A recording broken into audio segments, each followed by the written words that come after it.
इसको कोड को क्रैक करना बहुत ज़रूरी है। क्या हम इंडिजिनस काउस को पाल सकते हैं कि नहीं? क्या एक सक्सेसफुल वेंचर, एक डेयरी, एक ऑर्गेनिक फार्म उनके बेस पे बन सकता है कि नहीं बन सकता है?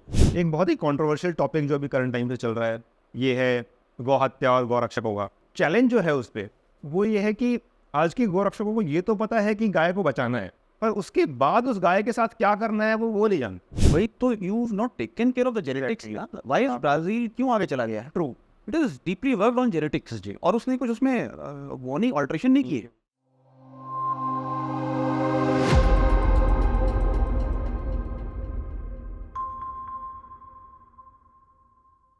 नमस्कार। इंस्पायरिंगली योर्स पॉडकास्ट के एक नए एपिसोड में आपका स्वागत है। मेरे पॉडकास्ट का जो उद्देश्य है that is to bring forth stories of people who have done something inspiring, something different with their lives. और आज के एपिसोड में हमारे गेस्ट हैं असीम रावत जी। असीम जी फाउंडर हैं हिता ऑर्गेनिक्स के। हिता ऑर्गेनिक्स एक गौशाला है जो कि स्पेशलाइज करती है सिर्फ इंडियन इंडिजिनस ब्रीड की काउज की। और जहाँ तक मुझे पता है एट 1000 काउज प्रोबेबली ये सबसे बड़ी गौशाला है which is dedicated to Indian indigenous breed of cows. Aseem ji by profession एक सॉफ्टवेयर इंजीनियर रह चुके हैं, and despite having 15 years of experience in software industry and an engineering degree, उनको लगा कि अब लाइफ में कुछ अलग करते हैं और उन्होंने चूज़ किया dairy farming. And not just any dairy farming, but dairy farming specialising on Indian indigenous cows. और इनका जो काम है वो काबिल तारीफ है towards conservation and propagation of Indian indigenous breed. इनके सराहनीय कार्य के लिए इन्हें काफ़ी पुरस्कार मिले, जिनमें सबसे बड़ा पुरस्कार है नेशनल गोपाल रत्न अवार्ड। इसके अलावा इन्हें उत्तराखंड शक्ति अवार्ड से भी नवाजा गया है। तो आज इनसे बात करेंगे और सुनेंगे इनकी कहानी, इन्हीं की ज़बानी, इनके चैलेंजेस, इनकी learning, and what can the Indian farmers learn from his successful venture. जी सर, नमस्कार। Thank you so much for inviting me here, और मुझे आके यहाँ बहुत अच्छा लगा। और फिर जो आपने सब कुछ बता ही दिया है मेरे बारे में। जी जी। तो हिता बेसिकली मेरे 5th जनरेशन ग्रैंडफादर का नाम है जी। और जब मैंने कुछ करने का सोचा, जब मैंने अपनी जॉब फिनिश कर ली, तो नाम सर्च कर रहे थे, तो मुझे लगा कि जिनकी ज़मीन है उनके नाम पे रखते हैं जी। तो श्रद्धांजलि के रूप में, तो वही नाम फिर हमने चूज़ किया जी। 2 गायों से हमने वेंचर स्टार्ट किया था, और आज 1000 से ज़्यादा गौवंश है हमारे पास। उसमें बूढ़ी गाय भी होती हैं, बछड़े भी होते हैं, मिल्किंग काउज भी होती हैं। आइडिया यही है सिंपल कि क्या हम जो इंडिजिनस काउज हैं उनको बिना दान के पाल सकते हैं, बिना चैरिटी के सस्टेनेबल हो सकती है कि नहीं हो सकती है। ठीक है, तो ये चैलेंज था। कोई एक्सपीरियंस नहीं था। मैं एक सॉफ्टवेयर इंजीनियर हूँ, और सॉफ्टवेयर इंडस्ट्री में मैंने लगभग 13-14 साल काम किया, और इंडिया में भी किया, विदेश में भी काम करने का काफ़ी मौका मिला, बहुत स्टेट्स में बहुत कुछ सीखने का मौका मिला। और जब वो हो गया तो फिर एक कॉलिंग आती है कि व्हाट नेक्स्ट। ठीक है, ऐसा लगता है कि अभी कुछ रह गया है। ठीक है, तो वो रह गया। देखते देखते एक मैं प्रोग्राम देख रहा था गायों पर, तो उसमें एक ऐसी सेशन चल रहा था जैसे मेरा और आपका है कि भाई क्या इंडिजिनस काउज को आप रख भी सकते हैं, या ये सिर्फ एक दान का वो है विषय। तो पॉइंट्स बहुत थे जो व्यक्ति उसको डिफेंड कर रहे थे, लेकिन मुझे कहीं लगा कि शायद वो कोई एग्जाम्पल नहीं दे पा रहे कि देखो ये ऐसे चला रहे हैं, तो आप चला सकते हैं, इसका मतलब। अब तो मुझे लगा कि ये चीज़ है, मतलब हम बोल तो रहे हैं कि हो सकता है, गाय पूजनीय है, क्लियर है, उसमें जो कुछ है वो सब समाज के लिए, धरती के लिए उपयोगी है, बिल्कुल सही है, लेकिन फिर हम इस कोड को क्रैक क्यों नहीं कर पा रहे। तो वो करने के लिए मैंने कहा कि नहीं, इसमें मुझे कूदना पड़ेगा। वो डिफ़िकल्ट था, पेरेंट्स से बहुत पुश हुआ, क्योंकि मैं एक एस्टेब्लिश्ड ऑफकोर्स करियर में था, और एक हाई पेइंग जॉब में सामान भी आपको ऐसे ही तोलता है जी। फिर आप जब बेरोजगार हो जाते हैं एकदम से एक स्टार्टअप पे, तो लेकिन मैं डिटरमाइंड था कि ये जो अंदर की जो सवाल था ना कि इसको कोड को क्रैक करना बहुत ज़रूरी है। क्या हम इंडिजिनस काउस को पाल सकते हैं कि नहीं? क्या एक सक्सेसफुल वेंचर, एक डेयरी, एक ऑर्गेनिक फार्म उनके बेस पे बन सकता है कि नहीं बन सकता है? और अगर नहीं बन सकता है तो ठीक है, तो जो दुनिया कह रही है तो सही है, और बन सकता है तो लेट्स डू इट। जी जी जी। तो अभी तक का जो अनुभव रहा आपका, 8 साढ़े 8 साल हो गए आपको ये काम करते हुए, अभी तक का निष्कर्ष क्या है, बन सकता है या नहीं? ऑफ कोर्स हेता एक सक्सेसफुल ऑर्गेनाइजेशन है, एक स्टार्टअप है, और हम लोगों को 8 स्ट्रॉन्ग ईयर्स हो गए हैं चलाते हुए। मुझे खुशी है आपको बताते हुए, हम लोग इस समय लगभग 85 ह्यूमंस हैं, team of 85 people, team of 85 people जो डायरेक्टली एम्प्लॉयड है आपको? डायरेक्टली एम्प्लॉयड है। और इसमें 3 लोकेशंस हैं मेजर, 3 लोकेशन, जो है चौथी बन रही है अभी। तो 1000 गौवंश, जिसमें बूढ़ी गाय, बछड़े, 4 ब्रीड्स, इन सबको संस्था अपने साथ लेके चल रही है। और गायों से हमारा सबका जीवन पार जी, तो गाय हमें पाल रही है, जो है इसमें कोई दोराई नहीं होगी। वही जो देती है वो हम बनाते हैं, उसको सेल करते हैं, उसी से एक साइकिल चलती है। तो सर्टनली डुएबल है, सर्टनली जो है बहुत ही अच्छा रोलर कोस्टर एक्सपीरियंस रहा है जी। तो सर उस रोलर कोस्टर्स के कुछ अप्स एंड डाउन बताएंगे जो आपकी जर्नी रही 7-8 साल की? और एक सवाल और जी, कि अब आपके पेरेंट्स आपके उस निर्णय को कैसे देखते हैं, अब उनकी क्या राय है? जी, तो दूसरा वाला आसान है, उसको मैं बताता हूँ पहले। तो देखिए, समाज में उसमें परिवार भी है, पेरेंट्स भी हैं।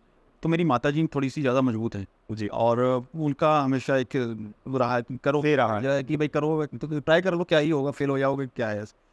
तो she was that pillar of strength, I think I get those genes from her. My father is more like a सरकारी पर्सन, ही इज़ लाइक यार एक फिक्स जॉब हो तो अच्छा है। सो आई एज ए सेड कि मतलब बहुत डिफिकल्ट होता है किसी भी पेरेंट के लिए अपने चाइल्ड को एक एस्टेब्लिश जॉब से आप दूसरी जगह ले जाते हैं। जब आपको रिकग्निशन मिलती है समाज में तो सभी को अच्छा लगता है जी, बिल्कुल ठीक है। तो वो उनके साथ भी होता है जी, ये वाली बात है। और रोलर कोस्टर राइड की तो बात यह है कि डेली एक चैलेंज होता है। देखिए, कोई भी संस्था, कोई भी कंपनी, कोई भी फार्म बनाने के लिए आपको एक अच्छी टीम चाहिए होती है। बिल्कुल। और अच्छे लोगों को कलेक्ट करना सबसे बड़ा चैलेंज जी, जो लाइक माइंडेड हो, जो गायों को समझ सके जी, ठीक है। पैसा और उसकी चमक देखकर बहुत लोग आते हैं, उनको लगता है कि अरे घी तो 5000 रुपये लीटर हो रहा है, तो मजा ही आ गया लग रहा है। सही बात है। तो बहुत से सवाल ऐसे आते हैं मेरे पास, तो ऐसे कैंडिडेट्स भी आते हैं, तो या वो खुद कुछ करना चाहते हैं उसी तरीके का, तो वी ऑल वेलकम। बट हम ये देखते हैं बेसिकली कि आप इनहेरेंटली इंटरेस्टेड हो कि नहीं। तो और वो उस नीर शीर विवेक को देखना, मतलब समझना, और उन लोगों को इकट्ठे करते चलना, ये सबसे बड़ा एक चैलेंज रहता है। क्योंकि आपको एक अच्छी टीम बन गई तो आप दुनिया जगत सब कुछ जीत सकते हैं, और टीम नहीं है तो फिर एक वो विचार है। एक चीज़ से मैं सहमत हूँ आपकी, जो आपने कहा पेरेंट्स के जो ऑब्जेक्शंस होते हैं, हाँ सच है। मतलब वो हमारे थोड़ा मेरी समझ में आया, बिकॉज हमारे पेरेंट्स को हमारे सपनों से प्रॉब्लम नहीं है, समहाउ वो हमें नाकामयाब नहीं देखना चाहते। और वो इमोशनल जो कनेक्शन है वो उन्हें रोकता है हमें उस रिस्क की तरफ जाने से। अदरवाइज ऑफ कोर्स हमारी खुशी से ज़्यादा उनके लिए कुछ भी नहीं है, पर कहीं उनको मन में हमेशा यही डर है कि कहीं ना कहीं ये जो सपना है ये इसको ठोकर ना दे दे। जी। और यहाँ तक दूसरी बात आपने कही कि आपकी माँ की जो जीन्स है, ये शायद सभी माँओं में है। मतलब मेरी माँ भी नहीं है, पर आपने मुझे याद दिलाया। मतलब exactly this is precisely how she was. I mean she was fairly uneducated, मतलब primary education is not an education, but exactly वही कैन डू एटीट्यूड कि कर सकते हैं उन्होंने खुद ने किया, और वही एटीट्यूड शायद हमारी ज़िंदगी में भी आया। तो ये शायद सभी माँओं के अंदर है, शायद माएँ ऐसी होती हैं। I don't know, maybe it is that is how it is. Sir एक सवाल जो मेरा आपसे है, like can you break down the complete ecosystem of your farm? So essentially right from the moment when a cow comes in, जब गाय आपके पास आई या गाय ने जन्म लिया, टिल द मोमेंट जब भी उसकी नेचुरल डेथ होती है। So because from what I understand, agriculture is about a complete ecosystem, मतलब कुछ भी सेक्लूजन में नहीं हो सकता है। तो आप एक पूरे इकोसिस्टम को एक बार ब्रेक कर पाएंगे फॉर द ऑडियंस? जी, एब्सोल्युटली। तो बेसिकली हम लोग करते ही ये हैं कि गाय को देखने का नज़रिया थोड़ा डिफरेंट है हेता में जी। हम उसको मिल्क के लिए नहीं देखते हैं, और मीट तो पॉसिबिलिटी हम उसको एंड टू एंड हमारे साथ वो रहती है। तो जब वो आती है तो वो दूध की श्योरिटी लेकर नहीं आती। समझिए एक गाय का बच्चा पैदा हुआ, वहाँ से शुरू करते हैं जी। तो वो बड़ा होगा, उसको 2-3 साल लगते हैं जब वो एक बच्चा देने लायक हो जाती है खुद से। अगर वो प्रेग्नेंट होती है और वो दूध देती है, उसके बाद जब बच्चा होता है तो फिर हमें दूध मिलने लगता है। मुझे दूध भी कुछ समय के लिए मिलता है। मुझे देखिए ये समझना है, तो एथिकल मिल्किंग क्या होती है पहले समझना जरूरी है। और ये पहले तो डिफेक्टो होता था, तो लोग इस पर चर्चा नहीं करते थे। आज चर्चा करनी इसलिए ज़रूरी है क्योंकि अनफॉर्चुनेटली ऐसा नहीं है। तो एक कॉमर्शियल डेयरी में हो क्या रहा है, वेस्ट की तो बात ही छोड़ दीजिए, इंडिया में क्या हो रहा है एग्जैक्टली। तो इंडिया में मिल्क एंड मीट छुपा हुआ होता है कि मिल्क तो है, चलो जब तक है फिर मीट में बेच देंगे या कहीं छोड़ देंगे या कुछ भी हो जाएगा, तो वो है क्योंकि वो हम नहीं काटेंगे, हाँ पर आपको पता है कि उसके साथ क्या क्या होने वाला है बेसिकली, ठीक है। तो वो कहीं ना कहीं वो भी जानते हैं क्या हो रहा है। और बच्चे के साथ भी एक बड़ी चीज़ होती है, जैसा बच्चा पैदा होता है तो प्रोजेनी से जो कहा जाता है वो उसको एक बोझ की तरह देखते हैं। अब इसी में बहुत सारे आंसर्स छुपे हुए हैं, और जो दुर्दशा डेयरी सेक्टर में है, वर्ल्ड वाइड है या इंडिया में, उसका रीज़न भी यहीं से शुरू हो जाता है। तो वो जो बच्चा है, जब आप उसको मार देते हैं या उसको दूध नहीं देते हैं और वो चला जाता है, तो काऊ मिल्किंग स्टॉप कर देती है। वो कहती है कि मेरे पास 4 टीथ्स हैं, तो हमें दोहन एक शब्द होता है मेरू में, हम एक आम भाषा में कहते हैं कि हम दूध दोहने जा रहे हैं, हम ये नहीं कहते हैं कि मैं दूध निकालने जा रहा हूँ, क्योंकि उसी समय से हमको दिमाग में हमारे ये रहे, हमारे जहन में ये रहे कि आपको 2 से लेना है, 2 आपके लिए नहीं है। एग्जैक्टली। तो वो फीलिंग वहीं से है। अब जब हमने वो बंद कर दिया, मैं चारों थन से दूध चाहिए, तो बच्चे तो एक बर्डन हुआ, कौन खिलाए क्या हुआ आगे का मैं सोच नहीं रहा हूँ, तो फिर डेयरी वाले ने वो खत्म कर दिया। और फिर गाय को आप ऑक्सीटोसिन इंजेक्शंस लगाते हैं, ये सब चीज़ें होती हैं, फिर वो कुछ दिन दूध देती है, फिर किडनी लीवर में इशू होते हैं, फिर उसकी ओवरीज में इशू हो जाते हैं, और फिर वो जो है आगे आपको बच्चे नहीं दे पाती है, फिर वो मीट के लायक या आप छोड़ देते हैं। तो ये तो डेयरी में हो रहा है। तो हेता में हम क्या डिफरेंट कर रहे हैं, हेता में बेसिकली जब गाय आती है तो हमने उसे मिल्क से नहीं तोला, वो देगी 99%, लेकिन ऐसी भी गाय होती है जो प्रेग्नेंट नहीं होती, उनके बहुत से रीजन हो सकते हैं, जेनेटिकली भी वैसी हो सकती हो। फिर आप क्या करेंगे, तो मिल्क हुआ तो मिल्क से प्रोडक्ट्स हो गए, गौमूत्र गोबर आपको मिल रहा है, ठीक है, तो गोबर गौमूत्र से हम ऑर्गेनिक फार्मिंग करते हैं, ठीक है। तो जो इनपुट्स हैं ऑर्गेनिक फार्मिंग में से वन ऑफ दीज इनपुट्स गोबर गौमूत्र से हम जीवामृत, बीजामृत, सब चीज़ें बना लेते हैं, वर्मी कंपोस्ट बना लेते हैं, और इससे हम अपनी खेती करते हैं, और तो ये वहाँ काम आ जाता है। गौमूत्र से हम दवाइयाँ भी बनाते हैं। अब ये दवाइयाँ आयुर्वेद की दवाइयाँ हैं, ये कोई ऐसी रिसर्च नहीं है कि हमने की है और उनको नहीं पता है जी, ठीक है। गौमूत्र से बहुत सी दवाइयाँ बनती हैं, बहुत सी दवाइयाँ गौमूत्र के साथ ली जाती हैं। आयुर्वेद में ये एक स्टैब्लिश्ड फैक्ट है, रिटन डाउन है, जो डॉक्यूमेंटेड है, जो आयुर्वेदिक फार्माकोपिया बुक्स हैं जो अप्रूव्ड हैं आयुष से। तो एक बेसिकली हमने साइकिल बनाई है जिसमें हमने 3 वर्टिकल्स रखे हैं। एक वर्टिकल है हमारा मिल्क और मिल्क प्रोडक्ट्स, एक वर्टिकल हमारा हो गया Ayurvedic medicines, basically which are derive from the cows. हम जो भी काम करते हैं हिता में वो गायों के आसपास होता है, गायों से रिलेटेड होता है, कोई भी cow has to be at the core of it. Absolutely. So and then the third vertical is organic farming from the cows again, तो we are certified organic farmers. और बस यही 3 चीज़ों को मिलाकर हम संस्था चला रही है, संस्था चल रही है, गाय हमें पाल रही है, और इसलिए मैं आपके सामने। Thank you sir. एक चीज़ जिसने मुझे काफ़ी इंस्पायर किया जब मैं आपके बारे में रिसर्च कर रहा था, that was about taking life time care of the cows. मतलब कि जो आपके पास है वो जीवन पर्यंत आपके पास रहेगा, मतलब चाहे वो प्रोडक्टिव हो, नहीं हो, मेल हो, फीमेल हो, वो आपके पास रहेगा। So essentially it is about taking responsibility of that animal. पर अगर इकोनॉमिक्स के एंगल से देखा जाए तो कहीं ना कहीं वो कॉस्ट भी है। तो how does that work out? और कहीं जो मेजर लोग गायों को छोड़ देते हैं, या जो बैलों की दुर्दशा है, एसेंशियली या तो उन्हें मार दिया जाता है, पैदा ही नहीं होने दिया जाता है, या मार दिया जाता है, how are you putting those animals to good use so that they can also, essentially अगर आपको एक डिग्निफाइड लाइफ देनी है तो आपको you to put them to some good use. So उसके इर्द गिर्द आपका क्या सॉल्यूशन है? देखिए बहुत गहरा और अच्छा सवाल है, ठीक है, और पूछने के लिए धन्यवाद जी। देखिए मुझसे बहुत से लोग पूछते हैं ये क्यों सफल हो गई, अब हम तो नहीं हो रहे हैं, जैसे हमने बहुत पैसा भी लगाया, हमारे पास VC फंडिंग भी है, नहीं सभी लोग बेसिकली बात है। देखिए तो पोर क्या है, are you really interested in the cow? तो that's the question I ask people, I mean what is your agenda? Okay, so you like cows, you will figure out a way, and so I am sharing those secrets with you, ठीक है। तो देखिए गाय जब हमारे पास है, let's assume मैंने एक गाय पाल ली जी, और आपने एक गाय आपके पास, आपकी गाय की कीमत, मैं इंडिजिनस काउस की बात कर रहा हूँ, HF जर्सी की तो बात ही नहीं होनी चाहिए। तो आपने एक अच्छी गिर पाली, उसकी कीमत 3-4 लाख हो सकती है, उसके बछड़े की कीमत 10-15 लाख हो सकती है। That expensive? I am talking about pure bred indigenous cows, ठीक है, that's where the answer lies. आप जब गाय पालते हैं क्योंकि आपको मन नहीं है पूरा उसमें, exactly. तो आप ब्रीडिंग पे ध्यान नहीं देते हैं, फिर आप रोते हैं कि अरे ये तो यार कोई ले नहीं रहा है, ये खाया जा रहा है, भाई तो you not taken care of the genetics.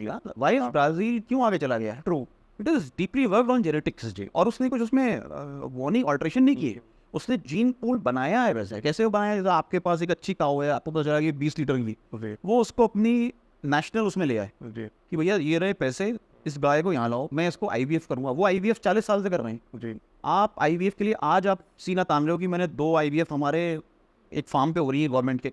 भाई आप 2 से कब आप नीचे उतरोगे, कब वो पटल पे जाएगा, मास के कब आएगा, कब होगा मास के अडॉप्शन कब? जी। तो वो जो 20 किलो की आजकल हमारे पास किसी के पास गाय होती है, आज भी आप चले जाएं आसपास में होगी देसी गाय यहाँ पे भी, लेकिन उनको स्प्रेड क्यों नहीं करा जा रहा है? अब इसमें गवर्नमेंट पॉलिसीज फेल होती हैं। ये बहुत कुछ कर सकते हैं तो और ये इसमें स्कोप प्राइवेट उनको भी है कि वो भी कर सकते हैं ये सब चीज़ें। अब कॉस्ट उसकी थोड़ी सी एक ऐसी चीज़ होती है, लेकिन मुझे लगता है कि जैसे जैसे इसके बारे में जागरूकता बढ़ेगी जेनेटिक्स के बारे में, तो और चीज़ें आसान होंगी। तो आंसर यही लाई करता है, आपकी जेनेटिक्स अच्छी है, वही बछड़ा आपके लिए वो नहीं। ट्रू, आपकी जेनेटिक्स अच्छी नहीं है तो वो आपके लिए सबके लिए ठीक है। तो हिता ने वो चीज़ को देखा। हम लोग रेगुलरली जब से मैं गाय लाया था, पहले तो चीटिंग होती थी हमारे साथ, कोई भी गाय बता दी जाती थी वो दिखने में ऐसी है लेकिन वो बूढ़ी होती थी।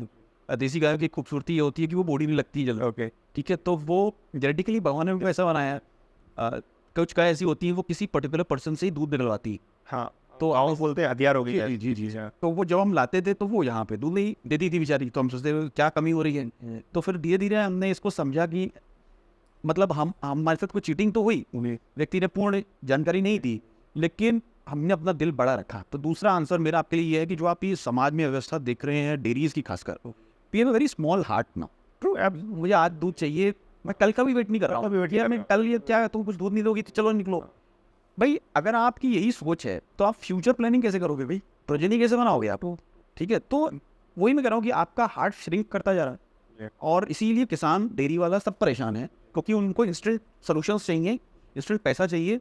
और कोई भी गवर्नमेंट, चाहे वो आज की हो, चाहे पहले की हो, बाद की हो, वो सॉल्यूशन नहीं दे सकती अगर हमने अपनी सोच नहीं बदली। मैं भी पढ़ रहा था इसके बारे में। आई गॉट टू नो कि ब्राज़ील की जो डेयरी इंडस्ट्री है उसका 80% प्रोडक्शन जो है वो इंडिया की गिरगांव से आता है। मतलब जो जेनेटिक पूल है वो वहाँ से आया हुआ है। Like last 50 years they build it up.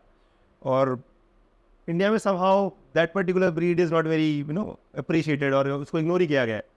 तो जैसा कि आपने बताया सही बात है, इट्स अबाउट ब्रीडिंग और about because that will also ensure कि आपको टाइमली अच्छी नस्ल की गायों की कंटिन्यूस अवेलेबिलिटी रहेगी। और जैसे कि आप कह रहे हो भाई लाखों की गाय है तो वो कॉस्ट आपकी कम हो जाती है। अगर वो अब 2-3 साल में उसने खाना खा के भी उससे ज़्यादा की वैल्यू है उसकी, तो that is one thing that obviously can be taken care of. जी सडनली।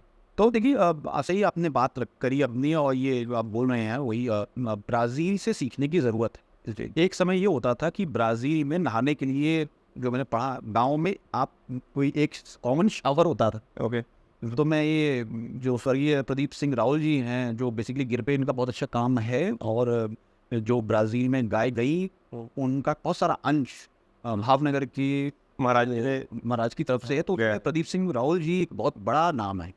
अब वो दुर्भाग्यवश नहीं रहे, तो उनका बहुत सानिध्य आशीर्वाद मुझे मिला, सीखने को भी मुझे मिला। डेयरी सेक्टर में अनफॉर्चुनेटली बहुत जेन्युइन लोग नहीं मिलते, पर मुझे आपकी इस पॉडकास्ट पे बोलते हुए अच्छा लगता है कि he is one of those genuine guys who could call a spade. ठीक है, तो ऐसा होना चाहिए, तभी बात बनती है। ठीक है, अब से मुझे ये सब जो जानकारी मैं आपको दे रहा हूँ, शेयर कर रहा हूँ, उन्हीं के मुँह से ये है कि वो नहाते तब थे जब भाई आज तुम्हारी बारी है, तुम नहा लो। कॉमन शावर में उसे पैसे देने पड़ते थे। आज ब्राज़ील हमसे बहुत आगे है बहुत से सेक्टर्स में। और डेयरी में जब वो वहाँ से आए, सोच के देखिए आप, लकड़ी के जहाज़ों में कुछ लोग वहाँ, गवर्नमेंट का होगा कुछ रोल जरूर, लेकिन जो वहाँ के कुछ विवेकी लोग थे, जो जिनके पास जो धनाढ़ थे, जिनके पास पैसा था, लेकिन सोच भी थी, वो उनके बगल में नॉर्थ अमेरिका था, इंग्लैंड था, वो जर्सी ले सकते थे, चेफ ले सकते थे, ली भी। वो सक्सेस उनको नहीं दिखी उतनी। एनवायरमेंट ज़्यादा बनाना पड़ रहा है, आर्टिफिशियल है। जब वो इंडिया पहुँचे, गुजरात में पोर्ट किया उन्होंने, तो यहाँ से वो गिर और आंध्र प्रदेश से अंगोल ले गए लकड़ी के जहाज़ों में। सोचिए यहाँ से गए, सारे गल्फ में पहुँचे होंगे वो, और फॉर्डर मेंटेन करना है, फ्रेश वाटर देना है उस गाय को। वहाँ पे जो कृष्णा नाम का बुल है, उसकी मम्मी आज भी है, और जो पहले शुरू की बैल गए, बुल्स गए थे, और उनके सिक्कों पे गिर गाय बनी होती है। मैंने गूगल किया है, रियलाइज इनके पोस्टेज स्टैम्प उन्होंने इशू कर रखे हैं, उन्होंने कॉइन इशू कर रखे हैं उस गिर गाँव के लिए नाम पे। तो मतलब दैट उन्होंने कितना कंट्रीब्यूट किया होगा उसकी इकोनॉमी को, जो उनके लिए वो इतनी इंपॉर्टेंट और इतनी रेवर्ड हो गई कि उन्होंने उसके नाम पे सिक्का इशू कर दिया। और यहाँ पर बहस चल रही है कि गाय के लिए कैसे गौ सदन और बना लें, और जहाँ 20 रुपये 30 रुपये मिलते थे कैसे 80 रुपये मिल जाएं, एक गाय की 80 से तुम 100 ले लो। पर ये जो दान की जो एक प्रथा है, अगर आप इसको बंद नहीं करेंगे तो एक विशियस साइकिल है। तो एक गाय का तो अपमान है, ये मैं ऐसा मानता हूँ, मुझे माफ़ करें जो इसके लिए, ये मेरी अपनी सोच है। मुझे लगता है कि गाय दान का वस्तु नहीं है। गाय बहुत देती है, निरंतर दे रही है, वो दूध दे रही है, गौमूत्र गोबर है, सारे इनपुट्स आ रहे हैं आपके पास। आप में समझ होनी चाहिए कि आप उसको अप्रिशिएट कर सकें, वो आपके लिए अच्छी है। आप हम उसका एहसान नहीं कर रहे हैं उसके ऊपर, वो उस पर कर रही है, बहुत कुछ दे रही है। कोई भी चीज़ इस दुनिया में, मशीन आज भी, कोई घास डालो और you get protein rich milk, ऐसी कोई मशीन नहीं बनी है और ना बन सकती, बन भी नहीं सकती। तो गाय अपने आप में कुदरत का करिश्मा है, आपको उसको समझने की ज़रूरत है। ये ईश्वर ने, सृष्टि ने बनाई है, और इसमें धन होता है, लक्ष्मी होती है, ये ऐसे ही नहीं लिखा गया है। और ये मतलब हिता में हमने बहुत एक छोटा सा अंश गाय के ऊपर काम किया है, और मैंने जैसे आपको बताया कि 85+ लोगों को पाल रही है, 1000 को खुद तो पाल ही रही है, ठीक है। और जब हम जैसे लोग जो इतने ज्ञानी नहीं है वो चल सकते हैं, तो हमसे बेटर बहुत से लोग हैं जो इसको और आगे ले जा सकते हैं। सर, एक चैलेंज जो अभी तक मेरी जितनी भी डेयरी क्षेत्र के लोगों से बात हुई है वो यही है कि देसी काउस को की डेयरी को प्रॉफिटेबल बनाना बड़ा चैलेंज होता है। दिस इज समथिंग जो आपने बहुत ही सक्सेसफुली किया है। सो उसके बारे में हम जानना चाहेंगे कि आपने ऐसा क्या अलग किया, मतलब when you went into it you realize कि what was missing and what did you do differently. You definitely said that you put cows at the core of it, and वो सबसे ज़्यादा इंपॉर्टेंट है उस पूरे, which is essentially about mindset change, कि आपको अपना माइंडसेट चेंज करना पड़ेगा। उसके अलावा in terms of process innovations आपने कुछ अलग किया हो? हाँ, देखिए, जर्नी जैसे मैंने कहा, रोलर कोस्टर राइड है ये, रही है अब तक, ठीक है। अब जैसे मैंने आपसे कहा कि डेयरी सेक्टर में बहुत कम जेन्युइन लोग मुझे मिले, ये मेरा दुर्भाग्य हो सकता है, लेकिन ऐसा मेरे साथ हुआ जर्नी में, जिनसे मैं सीख सकता था। Mostly it was about cheating, कि भाई गाय ऐसी है लेकिन कुछ बताकर आपने ऐसा दे दिया, तो फर्स्ट स्टेप ही गड़बड़ है उस व्यक्ति का जो बेच रहा है। देखिए, इसमें ऑनेस्टी हर बिजनेस में इंपॉर्टेंट है, जो है उसको बताओ वैसा, ठीक है। कि जो बिजनेस में लोग फेल होते हैं वो क्यों होते हैं, कारण वही है कि एक संकीर्ण सोच। आपने दूध लिया, अब आप देख रहे हैं कि 4 महीने ही दूध दे रही है, 5 ही दे रही है, ये बच्चा क्यों पी रहा है, ठीक है भाई। बच्चा अगर प्रजननी अच्छी बनाओगे आगे काम आएगी तुम्हारे, बिल्कुल। ये गाय आज है, कल ये बूढ़ी हो जाएगी या देने लायक नहीं होगी, लेकिन आप प्रजननी बनाते नहीं, आप उसको मार देते हो। फिर आप देखते हो मैं जाके ना बाहर से खरीद लेता हूँ, ठीक है। तो भाई तो आपकी कॉस्ट बढ़ गई एक तो, ठीक है, और उतनी अच्छी चीज़ आपको नहीं मिली, आपके हाथ में कंट्रोल नहीं है। जो चीज़ आपके हाथ में होती है आप उसको बिल्कुल एनालिटिक्स से कंट्रोल कर सकते हो, आप बिल्कुल जो खिलाना है वो खिला सकते हो। तो वहाँ सबसे बड़ी कमी होती है जो हमने नहीं करी। दूसरी चीज़ ये है कि गाय को एक मशीन के रूप में ना देखकर एक सहायक के रूप में आप देखें, कुछ ज़्यादा देंगी, कुछ कम देंगी, कुछ नहीं भी देंगी, ठीक है। तो वो एक सोच में चेंज लाइए। इमीडिएट प्रॉफिट्स नहीं होंगे, ये प्रॉफिट मेकिंग कोई वेंचर नहीं है। हाँ, आप अपना जीविका पार्जन कर सकते हैं, यस, आप मेंटली बहुत सेटिस्फाई होंगे इससे, क्योंकि गाय अपने आप में एक अद्भुत, जैसे ईश्वर का क्रिएशन है, वो स्पिरिचुअल अपने आप में है, सात्विक है। उसके साथ जो भी टच में रहता है वो खुद बहुत अच्छा फील करता है, ठीक है। और जो वो इनपुट्स देती है, गौमूत्र गोबर, लोग इस पर कई बार मजाक बनाते हैं, इसमें और भी बात करेंगे, लेकिन इतना सब समझ सकते हैं जो भी फार्मिंग करते हैं। मैं ऑर्गेनिक फार्मिंग करता हूँ, सर्टिफाइड ऑर्गेनिक फार्मर जी। बिना गाय के इनपुट्स के, गौमूत्र गोबर के, आप ऑर्गेनिक फार्मिंग नहीं कर ही नहीं सकते। तो जो लोग वीगन्स हैं या जो बैठे हुए हैं, आम चीज़ फिलोसफर्स हैं, गाय के बारे में बोलते हैं, मैं एक सवाल पूछता भी हूँ उनसे और जवाब तो नहीं मिलता है, क्योंकि कोई है भी नहीं कि भाई इतनी बड़ी भू धरती पर, ठीक है। अब मैं कोई 4 लोगों की गार्डन फार्मिंग की बात नहीं कर रहा कि आपने अपने किचन मैन्योर से कुछ बना डाला है। आप इतनी बड़ी धरती पे कैसे फार्मिंग करोगे? और अब ये तो प्रूव भी हो गया कि गाय के गोबर में, गौमूत्र में वो माइक्रो ऑर्गेनिजम्स हैं, उसके बिना धरती बंजर हो जाएगी। और इस पे एक्सपेरिमेंट्स भी हुए कि जिस भूमि से पशुधन, गौधन हटाया गया, वो भूमि अपने आप में जो है बंजर होने लगी, और वापस जब ये आई गाय तो वही माइक्रोब्स बढ़ने लगे और सब कुछ फर्टाइल होने लगा। तो ये प्रूवन फैक्ट है, इसमें बहुत रिसर्च हो चुकी है। तो मेरा ये हिसाब से कहना है था इस बात को अंत करने के लिए कि गाय बहुत कुछ दे रही है, थोड़ा सा सांस लीजिए, हाँ, और समझिए, सब्र रखिए कि वो क्या क्या दे रही है। आपके घर से कुछ लोग गोबर से पेपर बना रहे हैं, जयपुर में ही बहुत अच्छा काम है, और पेंट्स बन रहे हैं जी, ठीक है। पेंट्स हो रहे हैं लोग हैं, अच्छा। उपले वुड फायर के रूप में होती है, मैन्योर से आप फार्मिंग करते हैं जी। जब आप ऑर्गेनिक फार्मिंग करते हैं, प्रोड्यूस थोड़ी कम हो सकती है, लेकिन आप उसको बेटर प्राइस पे बेच सकते हैं, क्योंकि हर व्यक्ति अच्छा खाना चाहता है जी, ठीक है। उसके पास पॉकेट है। देखिए, कुछ चीज़ें जब आप गाय के साथ रहते हैं तो खुद भी आप स्मार्ट बनते हैं, क्योंकि आप उसका अच्छा दूध पी रहे हैं, ठीक है। और ये एक्सपेक्टेड है आपसे कि आप बेटर इन्फॉर्मेशन के साथ बेटर डिसीजंस लेंगे। और एक बेहतर सेल कर पाएंगे अपने प्रोडक्ट्स। ठीक है, सिर्फ ये नहीं कि दूध लिया और आपने किसी डेयरी में जाकर बेच दिया जो है, फिर आप रो रहे हैं कि अरे मुझे तो प्राइस नहीं मिल रहा है। ठीक है, तो मैं यही लोगों से कहता भी हूँ जब आते हैं कि भाई चल क्यों नहीं रही, क्योंकि एक तो तुम जीरो से ऑनेस्टली स्टार्ट करो, तुम बीच में ऑनेस्ट नहीं हो सकते हो, फिर अपनी कन्वीनियंस के साथ डिसऑनेस्ट नहीं हो सकते हो जो है। ठीक है, तो वो स्टेप्स अगर आप ध्यान रखेंगे, प्रोजेनी को आप रखिए, उसे मारिए नहीं, गाय को अंतिम समय तक रखिए, पूरा अच्छा चारा दीजिए, दूध अपने आप अच्छा होगा, ग्राहक अपने आप जुड़ेगा। ऐसे ऐसे लोग हैं जो 10 किलोमीटर स्कूटर चला के जाते हैं अच्छी चाय पीने के लिए। जी बिल्कुल सर, आपके पास लोग पहुंचेंगे। दो चीज़ है, तो ग्राहक है, बशर्ते आप ऑनेस्ट है कि नहीं। जी मैंने देखा आपके प्रोडक्ट्स दे फेयरली एक्सपेंसिव जी, और ग्राहक हैं, जैसा कि आपने कहा ग्राहक हैं जी, बिकॉज फूड में जिस लेवल पर अडल्ट्रेशन है और फूड जो कि बेसिक नेसेसिटी है, मतलब जिस इंसान के पास पैसा है उसकी लाइफ में अच्छे फूड से ज़्यादा इंपॉर्टेंट क्या ही हो सकता है। Those who can afford it, उससे इंपॉर्टेंट क्या ही है। So of course there are customers, there are buyers, आप you should be able to provide it. Correct, absolute true. तो इन टर्म्स ऑफ, जैसे मैंने आपके एक वीडियो में देखा था, आप लोग हाइड्रोपोनिक्स यूज़ करके चारा उगा रहे हो जी, और आई एम श्योर वो हेल्प कर रहा है काउस को in terms of nutrition, in terms of maybe bringing your cost down, I don't know. So उसका वो इनोवेशन है। उसके अलावा आपने आई एम श्योर और भी कुछ इनोवेशंस करी होंगे, उनके बारे में कुछ बताना चाहेंगे जो कुछ अलग, मतलब जो ट्रेडिशनली गौपालक जो कर रहे हैं उससे अलग। जी। तो हाइड्रोफोनिक्स एक बहुत अच्छा सक्सेसफुल जो है हमने सेटअप किया है वहाँ पर, और इससे फ़ायदा ये होता है कि गाय को फ्रेश चारा, हरा चारा, अंकुरित चारा जिसमें बहुत सारा न्यूट्रिशन है, प्रोटीन है, उस चारा मतलब ये गाय के स्प्राउट्स हो गए, स्प्राउट्स हो गए। जैसे हम नाश्ता बनाते हैं, बिल्कुल गाय के sprouts हो गए। बिल्कुल बिल्कुल ये वही है, और 7 दिन में रेडी हो जाता है, कारपेट की तरह आप इसको डाल सकते हैं निकाल के। Exactly, इसका बस एक टेम्परेचर आपको प्रोवाइड कराना है। जैसे अगर आप गेहूँ लगाते हैं तो उसको एक पर्टिकुलर टेम्परेचर चाहिए होता है, वो सर्दियों में लगता है तो वो टेम्परेचर चाहिए। आप जौ लगाएंगे तो अलग टेम्परेचर चाहिए, मक्का लगाएंगे तो अलग टेम्परेचर चाहिए। बस पानी चाहिए और उसके बाद वो रेडी हो जाता है 6-7 दिन में, और फिर आप उसको डाल देते हैं। उससे गाय को हमें जो आर्टिफिशियल मिनरल मिक्सचर हो गया, ये पाउडर फॉर्म में और चीज़ें आती हैं जो है, जो प्रोसेस्ड फूड है। देखिए गाय को भी बहुत प्रोसेस्ड फूड आजकल मिल रहा है, तो जैसे इंसानों के लिए वो अच्छा नहीं है, गायों के लिए भी वो अच्छा नहीं। तो जितना फ्रेश दे पाओगे उतना बेटर होगा, गाय अच्छा रिस्पॉन्ड करेगी। और ये जो आजकल समस्याएं गायों के साथ है कि सर वो she is not getting pregnant जो है, तो भाई वो रीज़न कहीं पे ऐसा तो नहीं है, भोजन है तो कहीं करेक्टेड नहीं है वो। तो इसलिए हमने हाइड्रोफोनिक्स पे हम आए और हम उसको यूज़ करते हैं most part of the month. कुछ मंथ्स जिसमें हमें ग्रीन वाटर बहुत मिलता है तो हम नेचुरल अवेलेबल है वो। तो बस ये होता है। और फिर हाइड्रोफोनिक्स के साथ इनोवेशन ज़रूरत पड़ती है सर प्रोडक्ट्स में भी। आप चाहे वो हमारे पंचगव्य आयुर्वेदिक प्रोडक्ट्स हो कि क्या चीज़ ग्राहक को चाहिए, जैसे किसी को शैम्पू चाहिए तो आपका शैम्पू ऐसा हो जो ईजी टू यूज़ हो। ठीक है, अगर अगर उसमें वो ही वोंट माइंड कि उसमें गोबर की राख है, क्योंकि वो एक अपने आप में एंटी फंगल है, एंटी बैक्टीरियल है। कहीं ना कहीं एक भारतीय जानता है इस चीज़ को, चाहे ना पढ़ाओ, हमारे कल्चर में ingrained है। तो और वो है भी अप्रूव भी हो गया कि राख में बहुत सारी ऐसी चीज़ें हैं जो आपकी स्किन के लिए, आपकी बॉडी के लिए अच्छी हैं। ठीक है, और इसी तरीके से गौमूत्र में बहुत कुछ कुछ राख से हाथ धोते थे हम जी, मतलब साबुन नहीं होता तो राख से हाथ धोते थे, धोए हमने। अब ये जो इनोवेशन का पार्ट सबसे चैलेंजिंग रहा वो पंचगव्य आयुर्वेद में रहा। अगेन जैसे मैंने कहा कि जैसे डेयरी सेक्टर में अपने इशूज़ हैं, आयुष सेक्टर में अपने बहुत इशूज़ हैं।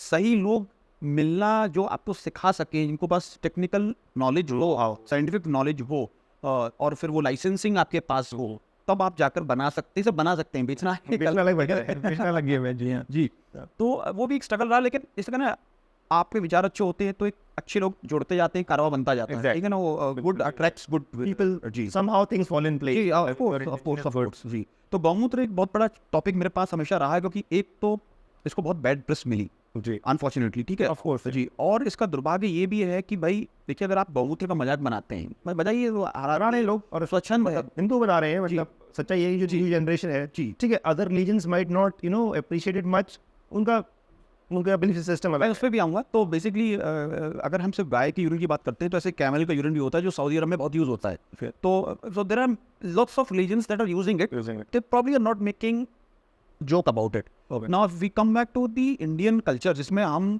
गौमूत्र एक दवाई है, इसको आयुर्वेद में मेधो हर अर्क कहते हैं। मेद मतलब फैट, हरने वाला, खत्म करने वाला। तो अगर आप मोटे हैं तो आप अगर अर्क लेते हैं तो ये बहुत अच्छा है। ये स्किन डिजीज के लिए बहुत अच्छा है। कैंसर के लिए इसके ऊपर 6-7 पेटेंट्स हैं, तो आप गूगल सर्च कर सकते हैं। और आई ड्रॉप्स बन रही हैं, स्किन केयर सोल्यूशंस बन रहे हैं, तो देखिए ये भी एक चीज़ है, दवाई के रूप में आपको लेनी, कैसे बनेगा, कैसे उबलेगा, कैसे इसका अर्क बनेगा, वो एक साइंस है। Like everything else there is a process involved. अब आप उस प्रोसेस को ही बिगाड़ दोगे तो फिर बोला ये तो फायदा नहीं करा, नहीं करेगा, ऑब्वियसली नहीं करेगा आपको, मतलब हाँ। तो उसमें कुछ ऐसे विवेकी लोग भी रहे कि जो हतोत्साहित ज़्यादा हो गए, या उनको ऐसा रहा कि भाई ये बहुमूत्र लिया एकदम से आपने उसको यूज़ कर दिया। देखिए एक दवाई है, इसका एक तरीका है बनाने का, एक तरीका है यूज़ करने का। तो अगर आप इसको नहीं मानेंगे तो एक बहुत सिंपल मेरे पास एक सजेशन है कि आयुर्वेद को बंद कर दीजिए जी। ठीक है। एक बड़ी बात है, क्योंकि आयुर्वेद की तो किताबें चैप्टर भरे हुए हैं इसके ऊपर, तो फिर उसको मत मानिए, फिर सिर्फ एलोपैथी रखिए, होम्योपैथी कर लीजिए। होम्योपैथी में बहुत सारी इंसेक्ट बेस्ड दवाइयाँ बनती हैं और आयुर्वेद में एलोपैथी में भी बनती हैं ठीक है। तो जो भी व्यक्ति ज्ञानी होगा, जानकार होगा इनके बारे में, वो अप्रिशिएट करे बिना रह नहीं सकता, क्योंकि आयुर्वेद एक बहुत पुरानी साइंस है। चरक है, सुश्रुत है ठीक है, रसतंत्र सार संग्रह है ठीक है, और बहुत अभी 200 साल 300 साल पहले लिखी हुई किताबें भी हैं, और हज़ारों साल कोई डेट ही पता नहीं है तब से किताबें हैं, और ये सब ह्यूमैनिटी के लिए लिखी गई हैं। ये किसी किसी का कोई पर्सनल एजेंडा नहीं है ठीक है, ये सब मानव मात्र के लिए है ठीक है। गाय एक ऐसा जीव है जो पूरी धरती पे अमूमन सब जगह मिलता है। आपको यूरोप में भी मिलेगा जी, अफ्रीका में भी मिलेगा, वहाँ पे भी जो काउज हैं, ये बॉस इंडिका जैसी जो काउज होती है A2 टाइप मिल्क देती है ठीक है। और आप ये तो मेजर कॉन्टिनेंट्स कवर हो गए, इंडियन सब कॉन्टिनेंट कवर हो गया, अफ्रीकन कवर हो गया, और अमेरिकन कवर हो गया, तो भाई बचा क्या ठीक है। तो मेजरली जो है भगवान ने इसको, मुझे ऐसा लगता है, मानव मात्र के लिए बनाया है। प्लीज समझिए इसको क्या है, और फिर उसको अपने यूज़ के लिए इस्तेमाल करिए ठीक है। एक चीज़ मैं ये समझना चाहूँगा कि दूध और घी तो डेयरी का ऑब्वियसली मेन प्रोडक्ट है ही, और वो everybody is trying to everybody understands it कि भाई डेयरी है तो दूध है, घी है। बाकी जो अदर प्रोडक्ट्स हैं, स्पेशली गोबर, उसको प्रोसेस करके धूप स्टेक्स या उपले, या यूरिन को प्रोसेस करके गोमूत्र का अर्क या दवाइयाँ, इस मतलब how big is it in your overall revenue share? मतलब डज इट कंट्रीब्यूट सिग्निफिकेंटली और इज इट स्मॉल? बिकॉज अगर वो इकोनॉमिकली वाइबल बनाने के लिए इस पूरे बिजनेस को, I think that plays a very important role. अगर उसकी एक अच्छी वैल्यू आप जनरेट कर पाओ उन प्रोडक्ट से, देन ओवरऑल इकोसिस्टम को काफ़ी हेल्प मिलेगी इकोनॉमिकली वाइबल होने में। देखिए स्काई इज़ द लिमिट। अब आपने पहला सवाल पूछता हूँ, पहले मैं ये था कि इकोनॉमिक्स पे आ जाता हूँ। तो ये एक लगभग 6 CR की एक ऑर्गेनाइजेशन है ठीक है इस समय, और जैसे मैंने आपसे कहा कि ये एक प्रॉफिटेबल ऑर्गेनाइजेशन है जो बिना दान के चलती है, विदाउट हेल्प चलती है, और हर तरह की गाय इसमें रहती है। कितना शेयर है, तो मोटा मोटा मैं ये बता सकता हूँ कि 50% शेयर नॉन डेयरी प्रोडक्ट्स का हो जाता है, which is kind of a decent, pretty good, pretty good in fact, yeah. For people who are not as intelligent, you know, I mean we've come out as a startup, और हम कुछ कर रहे हैं, सीख रहे हैं, बना रहे हैं, और ये कोर एरियाज नहीं है हमारे एक्सपर्टीज़ के, लेकिन जब हम जैसे लोग कर सकते हैं तो बहुत से लोग कर सकते हैं ठीक है। तो जैसे मैंने आपसे कहा, गोबर में अपने आप फार्मिंग आ जाती है, तो देखिए फार्मिंग को भी फिर आप गोबर में जोड़िए। मैं जब हम इस अगर सवाल पे आते हैं कि क्या ये एक वाइबल ऑप्शन है मार्जिनल फार्मर्स के लिए, लोग पूछते हैं कि भाई मेरे पास 5 ही गायें हैं, मैं कैसे जीविकोपार्जन करूं ठीक है। तो मैंने आपसे सवाल था जिस पे मैं आता कि छोटे किसान के लिए जिसके पास 5-7 गाय हैं, can he like make it self sustainable? हाँ, तो मैंने वही आपसे कहा था कि ये आंसर शुरू होता है जीरो से आगे बढ़ना है। जीरो क्या है हमारे लिए? आपने गाय कैसी चूज़ करी, प्रोजेनी क्या है, आपने साहिवाल चूज़ करी, तो कोशिश करिए साहिवाल प्योर हो, जितनी आप ले सके, जो आपकी पॉकेट अफोर्ड कर सके ठीक है। फिर जो आगे की प्रोजेनी है वो आपके हाथ में है, क्योंकि बहुत इजीली बहुत सी गवर्नमेंट की स्कीम्स हैं, बायफ है, सैग है, ये काफ़ी अच्छा काम करते हैं ठीक है, we can not ignore them. और इन्होंने एक चेंज लाए हैं डेयरी सेक्टर में, तो अच्छे बुल्स का आप सीमन यूज़ करके अच्छी प्रोजेनी करिए। तो जो आपने गाय अगर 10 रुपए की थी, तो अब आपकी वैल्यू वाइज वो अब 20 की हो गई, क्योंकि आपने बेटर प्रोजेनी बना ली ठीक है, जो ब्राज़ील ने किया। तो ये जीरो से आपको ये करना है ताकि वो बर्डन ना दिखे आपको। एक बछड़ा, जैसे मैंने आपसे कहा 10 लाख का भी बिक रहा है ऐसा, एक बछड़ा ऐसा है जो उसके लिए कोई 10 रुपये भी नहीं दे रहा, वो इससे प्रोजेनी का खेल है। आप एक अच्छे गिर को छोड़ दीजिए, मैं आपको भी लाइन दिखा दूंगा, जो लोग खड़े होंगे कि सर मुझे दे दीजिए, मैं अभी आपको बता सकता हूँ। अगर आपके पास एक गिर का, साहिवाल का, थारपारकर का, रेड सिंधी का, अंगोल का एक अच्छा सुंदर बुल हो तो प्लीज़ मुझे बताइए। लेकिन देखिए ऑनेस्टी होनी चाहिए, ये नहीं कि आपके पास कुछ भी आपने बता दिया, कुछ भी कि ये ऐसा है, नहीं है, मतलब डेटा बिल्कुल, you can not be a fraud in this ठीक है। तो वहाँ से शुरू करिए, फिर मिल्क को तब बेचिए डेयरीज में जब आपको लगता है, क्योंकि इनपुट कॉस्ट आपको पता है और ये वेरी करती है। मैं किसान हूँ, तो मैं जो भी उगाता हूँ उसका जो कुछ बचता है, मैंने मूंग उगाई, मूंग का बीज ले लिया, मूंग का प्लांट बच गया, वो सब चारा है। मैंने ज्वार उगाई, वो सब से ज्वार ले ली, चारा हो गया। बाजरे के साथ भी ऐसा हुआ, वीट के साथ भी ऐसा हुआ, राइस के साथ। तो भगवान ने भाई पहले ही बैलेंस बना के भेजा है कि तुम्हारा जो कुछ बच रहा है वो गाय को दे देना। उसको नहीं बोला उसको कि तुम्हें दाना खिलाओ, थोड़ा बहुत आपको खल प्रोटीन के लिए देनी पड़ती है, वो भी again is a waste when you take out the oil. Exactly. ठीक है, so everything which the poor cow is eating is what is it you cannot eat. ठीक है ना, तो she is cooperating to the fullest. इससे ज्यादा क्या लोग क्या हो सकता है। ठीक है, तो जो किसान मार्जिनल है उनके पास अमोन एक छोटे अपना एक खेत भी है और तो उसको लेबर की एक इशू नहीं होता है, क्योंकि सब परिवार मिलकर कर लेता है, समझिए। तो उसको एक वो एडवांटेज है। उसको एडवांटेज होता है कि काफ़ी कुछ चारा चराई से या अपनी खेत से जो बचता है वो उसको ले लेता है। तीसरी चीज़ को एडवांटेज ये मिलती है कि भाई वो उसको बहुत ज़्यादा प्लानिंग की ज़रूरत नहीं है, वो सिंपल तरीके से इस चीज़ को मैनेज कर सकता है। बहुत हाई फाई बाड़े कूलर्स फैंस की उसको ज़रूरत नहीं है, क्योंकि वो इंडिजिनस ब्रीड्स उसमें पाली हुई हैं। तो प्रोजेनी अगर अच्छी होगी तो अच्छा रेट मिलेगा अगर आप कुछ बेचना चाहते हैं। तो cattle becomes your cash, basically ATM. तो उस समय जब आपको ज़रूरत है तो आप एक अच्छी ब्रीड का बुल, एक अच्छी ब्रीड का बछिया आप दे सकते हैं। लोग खरीदते हैं, बहुत सी ऐप्स आजकल अवेलेबल हैं, ऐप नहीं तो हाट लगते हैं और सब लोग एक दूसरे से कनेक्टेड होते हैं। इसमें एक गवर्नमेंट का भी यही रोल आएगा, अभी जो हम बात करेंगे उस पर, कि वो कैसे फैसिलिटेट कर सकती है। तो to answer the old question, can a marginal farmer be successful? Certainly he can be more successful because he can save lot of cost, which a bigger farmer stall fed कोई अपना farm चला रहा है तो उसके लिए बहुत मुश्किल है।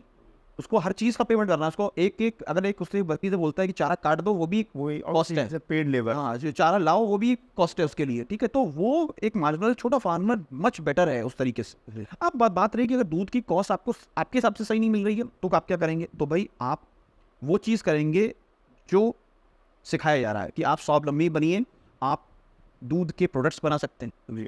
ऐसी बहुत सी दुकानें हर क्षेत्र में हैं जो खोया बनाते हैं, खोया रखने से पहले वो खत्म हो जाता है, ऑर्डर प्री बुक होते हैं। एक ऐसी भी दुकानें हैं जहाँ कोई नहीं जाता है। ठीक है, तो ऐसा क्यों है? क्योंकि उसने क्वालिटी मेंटेन की है।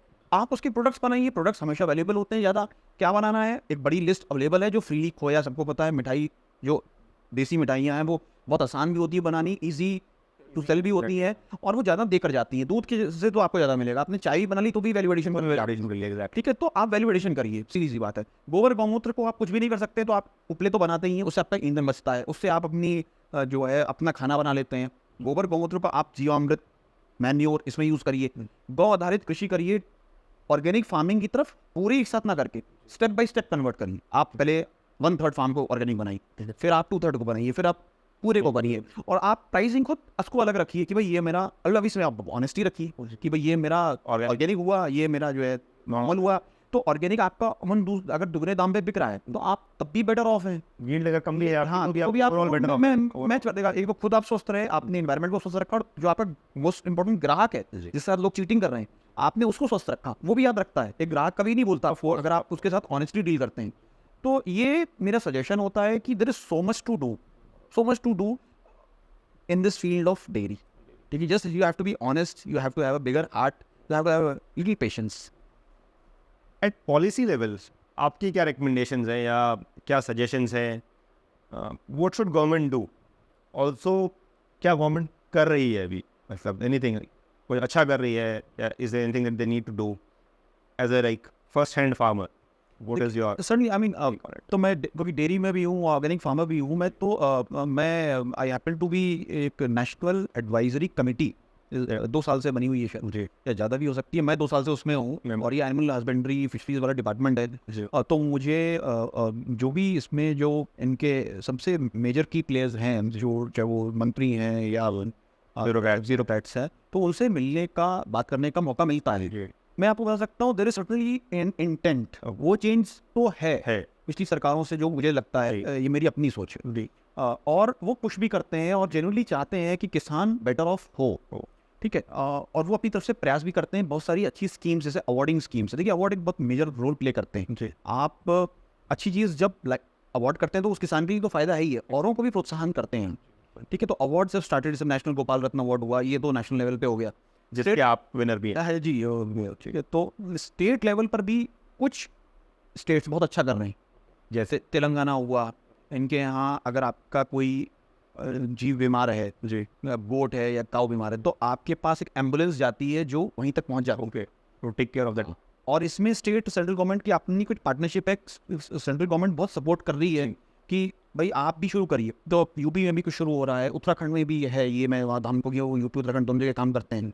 एक इंटेंट है, करने की इच्छा है जी, क्या और कर सकते हैं ये अब मैं जो देख रहा हूँ उसके हिसाब से मुझे लगता है जो हम कहीं मिस कर रहे हैं पॉइंट्स, अब कहीं अगर ये मेरा आपका पॉडकास्ट वहाँ तक पहुँचे तो होपफुली कोई इस पे और जो है उसको इंक्लूड कर ले। अब मुझे लगता है कि जो डेयरी फार्मर्स हैं, आपको एक अच्छा ग्रुप, सफल या आप उतने सफल नहीं भी जी, एट डिस्ट्रिक्ट लेवल शुरू करना चाहिए। Okay. ये एक बहुत बड़ी कमी है। जैसे मान लीजिए कि आप एक सफल डेयरी फार्मर हैं जी, अगर मैं आपसे साल में एक बार भी मिलता हूँ चाय पर जी, ठीक है, आप अपनी नॉलेज शेयर करते हैं, मैं अपनी समस्याएं शेयर करता हूँ, मैं आपसे बहुत कुछ सीख सकता हूँ। और ये फैसिलिटेशन स्टेट लेवल कर सकती है, सब कुछ सेंट्रल नहीं कर सकता, वो बता सकती है, फंड्स दे सकते हैं, आपको नज कर सकते हैं, करो भाई, ठीक है, करना स्टेट गवर्नमेंट को। स्टेट गवर्नमेंट्स में जो रेड टेप है वो आज भी है। तो वन, रेड टेप कैसे खत्म हुई, तो बहुत सालों से बहुत रिसर्च पेपर इस पे लिखेगा जी तो ये पॉडकास्ट में बहुत बड़ी टॉपिक है। तो रेड टेप सर्टनली से खा जाता है। दूसरा, उसी रेड टेप की वजह से शायद जो फार्मर्स हैं, डेयरी फार्मर्स हैं, चाहे ऑर्गेनिक फार्मर्स, उनको डिस्ट्रिक्ट लेवल पे आप एक साथ लाएंगे, वहीं पे आपने मान लीजिए पेपर पे सिर्फ लिख के दे दिया you are certified, you are done good, you been awarded, उसमें कुछ कैश अवार्ड नहीं भी है, तो you given them a recognition which is immense. So and it doesn't take anything, और चाय कुछ भी नहीं लेती, आपका इतना बजट होता है सरकार के पास, तो लेकिन उसको अच्छा लगेगा, भाई आए थे, गेट टुगेदर हुआ, उनसे सीखने को मिला, आप कोई और सफल किसान कहीं और से बुला सकते हैं उन मीटिंग में, फिर उसको आप डिस्ट्रिक्ट लेवल से स्टेट लेवल पे ले जाइए, कि वहाँ से जो आपके टॉप थे वो आप स्टेट पे ले गए, स्टेट से फिर आपने नेशनल पे ले आए। उससे क्या होगा, बेस्ट प्रैक्टिसेस शेयर होती है, वहाँ पे बहुत से और भी जो जानी लोग हैं उनसे आपको जानकारी मिल जाती है कि भाई ये इशू था, कैसे सॉल्व हुआ, ये कोई बर्निंग केस है, जैसे चारा कहीं महंगा है, तो पता चलता है कि सब्स्टिट्यूट एक और चारा था जो देखा ही नहीं गया, बगल के स्टेट में था, तो तुमने 16 रुपये किलो भूसा खरीदा, 8 रुपये किलो ये मिल रहा था, भाई ये क्यों नहीं लिया, हाँ भाई ये तो नहीं लिया, सॉरी। वो एक मेक एंड ब्रेक थिंग है, आप रोते रहे, बस 10 किलोमीटर आप पीछे नहीं गए आपको, क्योंकि वो स्टेट दूसरी थी। तो अगर हम एक ऐसा एक कनेक्शन बनाते हैं जो स्टेट्स फैसिलिटेट करे, सेंट्रल फैसिलिटेट करे, तो इसमें अद्भुत परिणाम आने वाले हैं, ऐसा मेरा मानना है, ठीक है। और मुझे लगता है सिर्फ यही एक कमी रह गई है, बाकी सब लोग इंटेलिजेंट है ना, we make the road, everything else takes care of itself, you will have factories, people will start doing things, you just give them the connectivity. As a facilitator, your role is to enable be an enabler, just connect them. Baki people will find their ways and absolutely ठीक है। तो private entrepreneurship का जो जज्बा है देश में वो तो है ही, उसमें तो कोई दो राय है ही नहीं, बिल्कुल। अपॉर्चुनिटीज लोग ढूंढ लेते हैं, एज लॉन्ग एज एनेबलमेंट आपने कर दिया है, अपॉर्चुनिटीज तो लोग ढूंढ लेंगे अपने आप। तो वही बस आंसर है मेरा जी। एक बहुत ही कंट्रोवर्शियल टॉपिक जो अभी करंट टाइम से चल रहा है, ये है गौ हत्या और गौ रक्षकों का। कंट्रोवर्सी के अपने रीजंस हैं, वो is not the agenda of the podcast, but मुझे पर्सनली लगता है, एंड आई एम ए डेगो हिंदू, आई जेन्युइनली बिलीव, अगर मेरा धर्म कहता है गाय माता है तो है, बात खत्म, मतलब समझ रहे हो। बट चैलेंज जो है उस पर वो ये है कि आज के गौ रक्षकों को ये तो पता है कि गाय को बचाना है, पर उसके बाद उस गाय के साथ क्या करना है वो नहीं जानते। मतलब वो एक बड़ा चैलेंज है। मतलब गौकशी हो रही है, वो अपनी जान पे खेल जाते हैं, गाय को बचा भी लेते हैं, उस गाड़ी में से उतार भी लेते हैं, और उसके बाद क्या, मतलब उसके बाद वो उस गाय को अगर वो ज़ख्मी है तो नहीं उसका इलाज करा के छोड़ देंगे, अगर सही है तो सब कुछ छोड़ देंगे। तो ये जो समस्या है, इसको आप किस नज़रिए से देखते हैं पहली बार, और इसका कुछ समाधान है आपकी नज़र में? देखिए ये डीप क्वेश्चन है, और इसमें काफ़ी पार्ट इकोनॉमिक्स का ऐड कर लेते हैं जी। मुझे जल्दी रिच बनना है जी, तो मैं लूट शुरू कर सकता हूँ। आपके पास मैंने देखा कार है, मैंने आपकी कार लूट ली, मैंने कुछ और लिया, वो भी छीन लिया आपसे, I become rich, hoping that I will become rich, of course we all know that this is not how you are supposed to do and you will not sustain this. तो सेम ये गाय के साथ हो रहा है। तो गाय में बहुत कुछ है, जब वो दूध दे रही थी, गौमूत्र गोबर था तो थी, उसके बाद भी लोग अब उसको मीट के रूप में देख रहे हैं कि वो चलती फिरती एक मीट है, जो इसकी कॉस्ट काफ़ी होती है, और बहुत सारी जो है जगह उसकी मीट को लोग यूज़ करते हैं, ठीक है। उसके इन्वायरमेंटल इश्यूज है, वो एक बहुत बड़ा टॉपिक है, क्योंकि आप पॉडकास्ट में हम वो चीज़ें कवर करेंगे जो हमारे विषय पे हैं। तो गाय को मारना मेरे हिसाब से इससे बड़ी मूर्खता नहीं हो सकती, और वो इसलिए कि वो निरंतर देने वाली चीज़ है, अंत तक वो आपको दे रही है। एक दिन भी ऐसा नहीं है कि उसने आपको दिया नहीं। आपको दूध नहीं मिला तो भी वो माइक्रो ऑर्गेनिज्म गोबर के रूप में दे रही है, जिससे आपकी लैंड फर्टाइल होती जा रही है। ठीक है, गाय को भी मैं रखता हूँ, मेरे पास रहती है। मैंने एक चीज़ देखी गाय में कि गाय कभी बहुत दिनों तक आपके ऊपर बोझ नहीं होती। जब वो दूध देना बंद करती है तो उसकी बॉडी उस लेवल पे हो जाती है कि अब मुझे जाना है। मैंने गाय को कभी रोते नहीं देखा, कभी ऐसे नहीं देखा कि उसे बहुत कष्ट है। उसको आप पिंच करोगे तो एकदम से वो उसको फील करेगी, पुश करेगी आपको, तो उसको फील हो रहा है, पर वो रो नहीं रही, करा नहीं रही। अगर उसकी टांग टूटी हुई, किसी की टांग कटी हुई है, तो भी कोई गाय छटपटा के रो नहीं रही, वो चुपचाप बैठी रहेगी। ठीक है, ये एक ऐसा जीव है। आप एक डॉग के साथ ट्राई करिएगा, डॉग की एक चीज़ को अगर आप थोड़ा सा भी चोट पहुंचाएं, वो बहुत देर तक रोता रहेगा। लेकिन गाय के साथ ऐसा नहीं है, वो आपको पुश करेगी लेकिन बोलेगी नहीं। तो गॉड ने इसको ऐसा बनाया, इतना मतलब वो उसको सहन कर रही है, सहनशील है। अब जब ये जो गाय को बचाते हैं, वो बेचारे मेरे हिसाब से उनका काम अच्छा तो है ही, भाई आप किसी को बचा रहे हैं, जीव को बता रहे हैं, बचा रहे हैं। और मैं तो मानता हूँ गाय भी क्या, चाहे कोई भी जीव है, वो आप उसको बचा रहे हैं, तो कूडोज टू यू, बहुत अच्छा आपने काम किया। Certainly what next. तो देखिए, जैसे समाज में परिवर्तन है, क्या परिवर्तन है, I need it fast, what's in it for me, जो एक चीज़ एग्जैक्टली। ठीक है, तो कौन गौशाला चलाएगा, कौन ऐसी चीज़ें चलाएगा, कौन गोबर खींचेगा, कौन सफाई करेगा। मुझे तो एक वाइट कॉलर जॉब में किसी के रूम में चाहिए, मैं फ्लाई करना चाहता हूँ। दूध चाहिए, हेल्दी चाहिए, पर बॉटल में चाहिए। जी, कहाँ से आता है उससे मुझे मतलब नहीं है। ठीक है, तो ये एक समाज का जो एक चेंज है, देखिए इसलिए हम बीमार भी हैं। पहले हम वर्क करते थे, घर में भी लेडीज वर्क करती थी, आप बेलोना बना रहे हैं, घी बना रहे हैं, तो you having that exercise naturally. ठीक है, दूध सुबह आपको जाना है, गाय को पैट करना है, दूध निकालना है, सफाई करनी है, तो आपकी फिजिकल एक्टिविटी बहुत सारी ऐसी हो रही ऑटोमेटिक, जिसको आपने प्लान नहीं किया, क्योंकि आपको सेट है। आप टाइम से उठ रहे हैं, आप गाय का दूध 8 बजे नहीं निकाल सकते हैं, गाय आवाज़ देगी आपको जो है कि उसका टाइम हो गया। तो we are all connected with the cow, cow was a part of the family too. ठीक है, that's why you are always fit. तभी हम सोने की चिड़िया थे, इसलिए गाय को लक्ष्मी कहा गया, गाय गौधन कहा जाता है, आज भी गौधन ही कहा जाता है। ठीक है, हमने उसको देखना बंद किया है। पहली रोटी गाय को देने की परंपरा रही है, जी, मतलब मेरे खुद के घर में रही है। जी जी, अभी तो बिकॉज यू अप्रिशिएट व्हाट, रोटी खाकर भी दूध में ही बनाएगी, बिल्कुल, वो देगी आप ही को सब कुछ। ठीक है, अब गाय को जो बचा रहे हैं, बहुत अच्छा काम कर रहे हैं। वो बेचारे कहाँ उसको ले जाएं, कुछ गौशालाएं होती हैं जहाँ पिंजर पोले हैं, वो सब दे देते हैं, जहाँ यथा संभव हो। कई बार वो बेचारे एक जगह से उठाते हैं, दूसरी जगह छोड़ देते हैं। ठीक है, क्योंकि उनके पास ही कुछ नहीं होता है। ठीक है, और वो जो काटने वाले हैं, जो नहीं समझ पा रहे हैं गाय को इस समय, वो बेचारे उनको फिर वहाँ से शायद ले लेते होंगे। तो देखिए, इसमें अगेन सरकार बहुत कुछ कर सकती है, जैसे यूपी में कुछ अच्छे कदम हुए हैं, और ये सडनली ये दिखाता है कि सरकार के पास इंटेंट हो तो आप बहुत कुछ कर सकते हैं। किसानों में भी जागरूकता होगी। जब जैसे मैंने कहा, तो गाय कभी आपके लिए ऐसा छोड़ता कौन है, छोड़ते तो किसान ही। बिल्कुल, तो जब आप ये समझ लोगे कि यार ये यूजफुल है तुम्हारी, ऐसी ऐसी काउस हम लाए हैं जो आखिरी बार ब्रीड कर सकती। क्यों? क्योंकि उनकी जो जेनेटिक्स थी वो इतनी अच्छी थी कि वो वर्थ इट है। तो जब आप ये समझोगे कि आप अच्छी गाय है, वो आपके लिए हमेशा लाभदायक है, तो आप बूढ़ी गाय भी रखोगे जी, उसका भी लाभ है आपके पास। ठीक है, और वो कुछ ही दिन रहती है, ऐसा नहीं है कि वो 20 साल आपके पास पड़ी हुई है, आप वो ड्रिप चढ़ा रहे हो उसको बेचारी को। ठीक है, तो गाय बहुत कम लेती है, बहुत ज़्यादा देती है। ये मेरा अपना 8 साल का एक्सपीरियंस है जी। ठीक है, और अगर ये समझ और थोड़े लोगों में और आ जाएगी और थोड़ी हिताएँ बन जाएंगी, तो मुझे लगता है कि ये समस्याएं भी खत्म हो जाएंगी। इसके अलावा एक जो टॉपिक है जो is very close to my heart, it disturbs me a lot, is milk adulteration.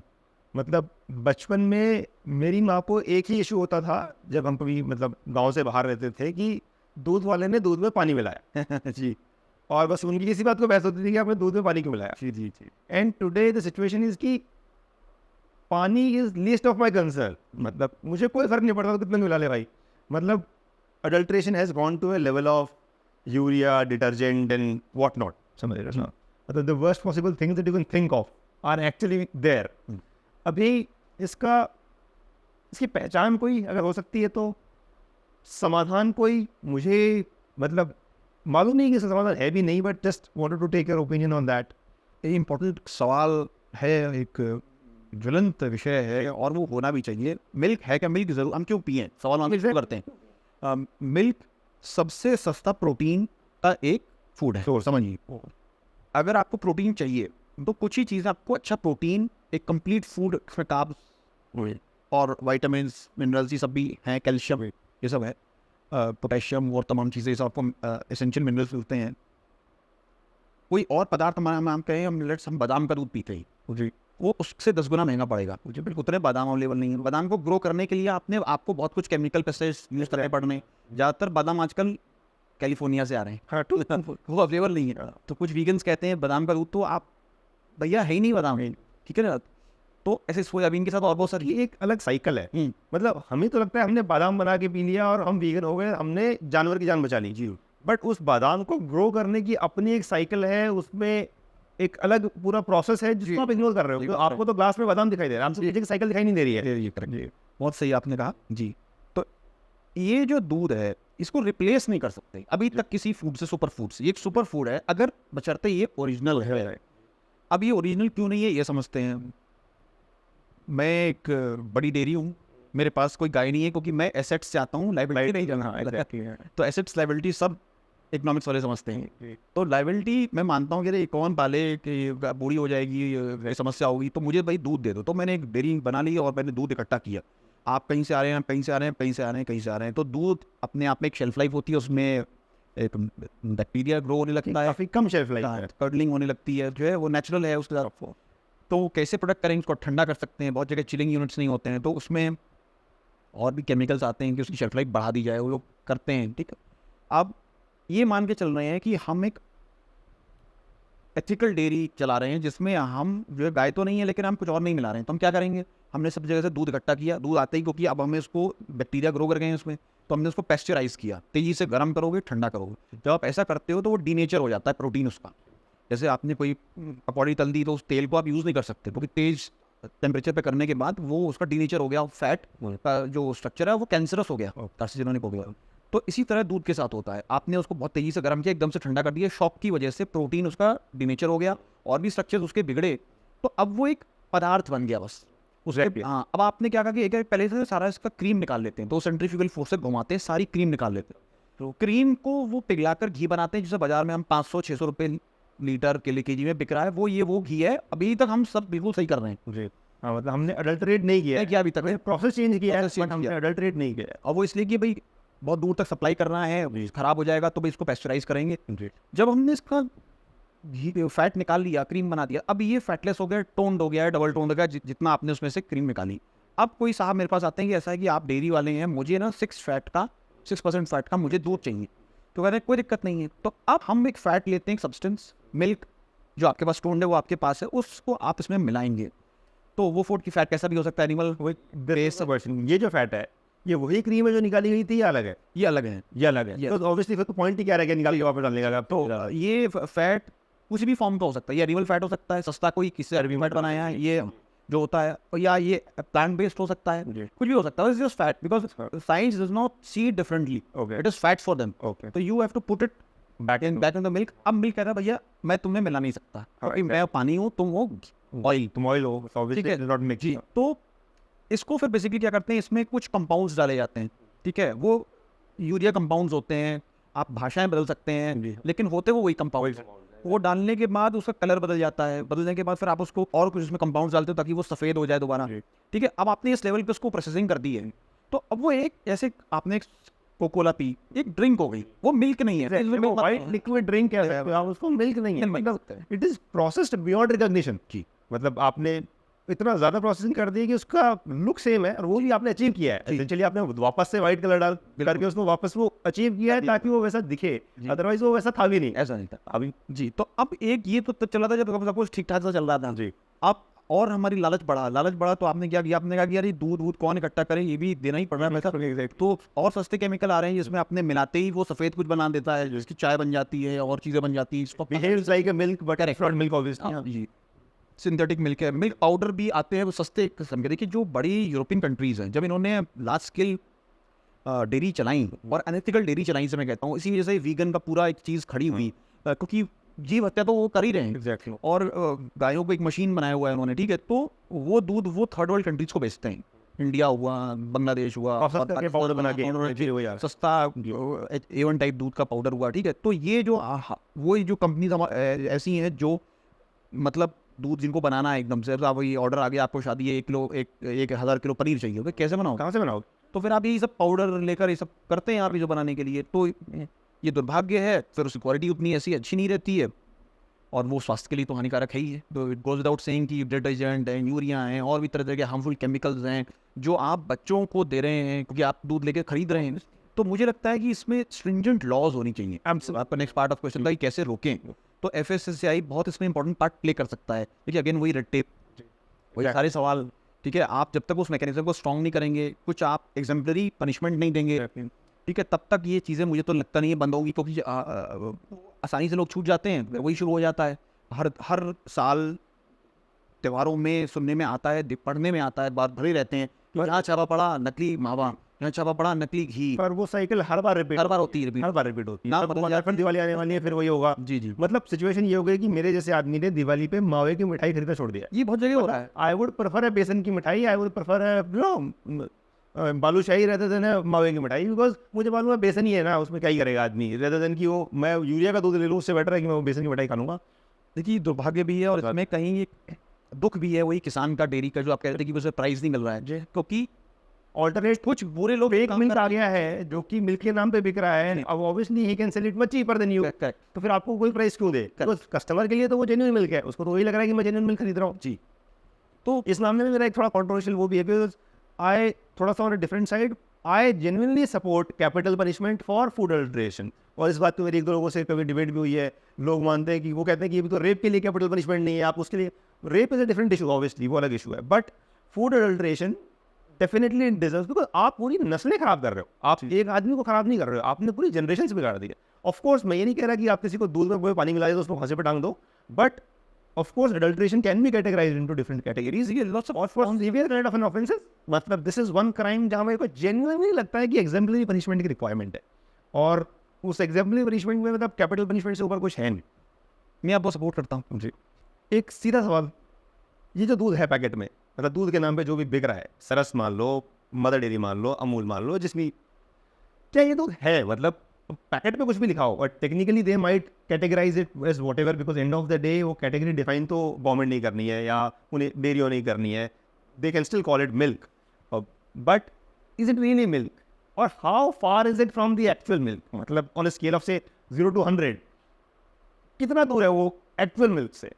काफ़ी दूर हो जाता है, जब प्रोसेसिंग हो जाती है ना। देखिए जितनी प्रोसेसिंग होगी, आप उस ओरिजिनल चीज़ से दूर चलते चले गए और उसके जो न्यूट्रिएंट्स हैं वो भी कम होते चले गए, ठीक है। तो ये सडनली उतना जो है स्वास्थ्यवर्धक नहीं होगा जितना एक फ्रेश रॉ मिल्क होगा जो आपने गर्म किया और पी लिया घर पर, ठीक है। तो उसके न्यूट्रिएंट्स और वो जो फीलिंग आपको आती है एक फुलनेस की, जब आप एक शुद्ध दूध पीते हैं, वो कभी भी आपको इस पैकेट दूध या प्रोसेस दूध से नहीं आ सकती है। तो यही वो आंसर है कि कहीं ना कहीं दूर चला गया है। मुझे ऐसा लगता है काफ़ी ज़्यादा दूर चला गया है। मतलब आई डोंट अंडरस्टैंड कि if you have to increase the product shelf life, you have to process it. अब हर आदमी घर में गाय नहीं बांध सकता, तो दूध कहीं प्रोड्यूस होगा, किसी के पास आएगा, आपको एक प्रोसेस बनाना पड़ेगा, शेल्फ लाइफ इंप्रूव। बट मुझे लगता है वो कुछ ज़्यादा ही दूर चला गया है, मतलब पूरी रियलिटी से। देखिए एडल्ट्रेशन पिक कर रहा है, ठीक है, और अनफॉर्चुनेटली जैसे ये कही थी, डेयरी हो चाहे किसान हो, क्यों ये प्रोफेशंस कम होते जा रहे हैं? क्योंकि ये they require physical labour with nobody wants to do. So humans, we have our whole education system ऐसा आपने बना दिया है कि आप जो जितना कम काम करोगे शायद आप उतना अच्छा कर रहे हो, जो एक दुर्भाग्य होता जा रहा है कि मतलब आप फिजिकल लेबर नहीं कर लो, आप मेंटली कुछ करो। समवेयर यू फील हाँ mental work is like a better of one in society में, और फिर आप उतने बीमार रहते हैं और भी सब चीज़ें होती हैं, ठीक है। तो ये धारणा चेंज करनी ज़रूरी है कि you know there has to be dignity of labour, चाहे वो एक फार्मर हो, चाहे वो कुछ और कर रहा हो, जो है, ठीक है। और ये चीज़ हमारे भारत में ज़्यादा मैं देखता हूँ। मैं यूरोप और अमेरिकाज में भी रहा, तो वहाँ डिग्निटी ऑफ लेबर है। जो हार्ड वर्क करते हैं वो भी मतलब फिजिकल करते हैं वर्क, वो रिकग्निशन भी है और उनकी तनख्वाहें भी वैसी है।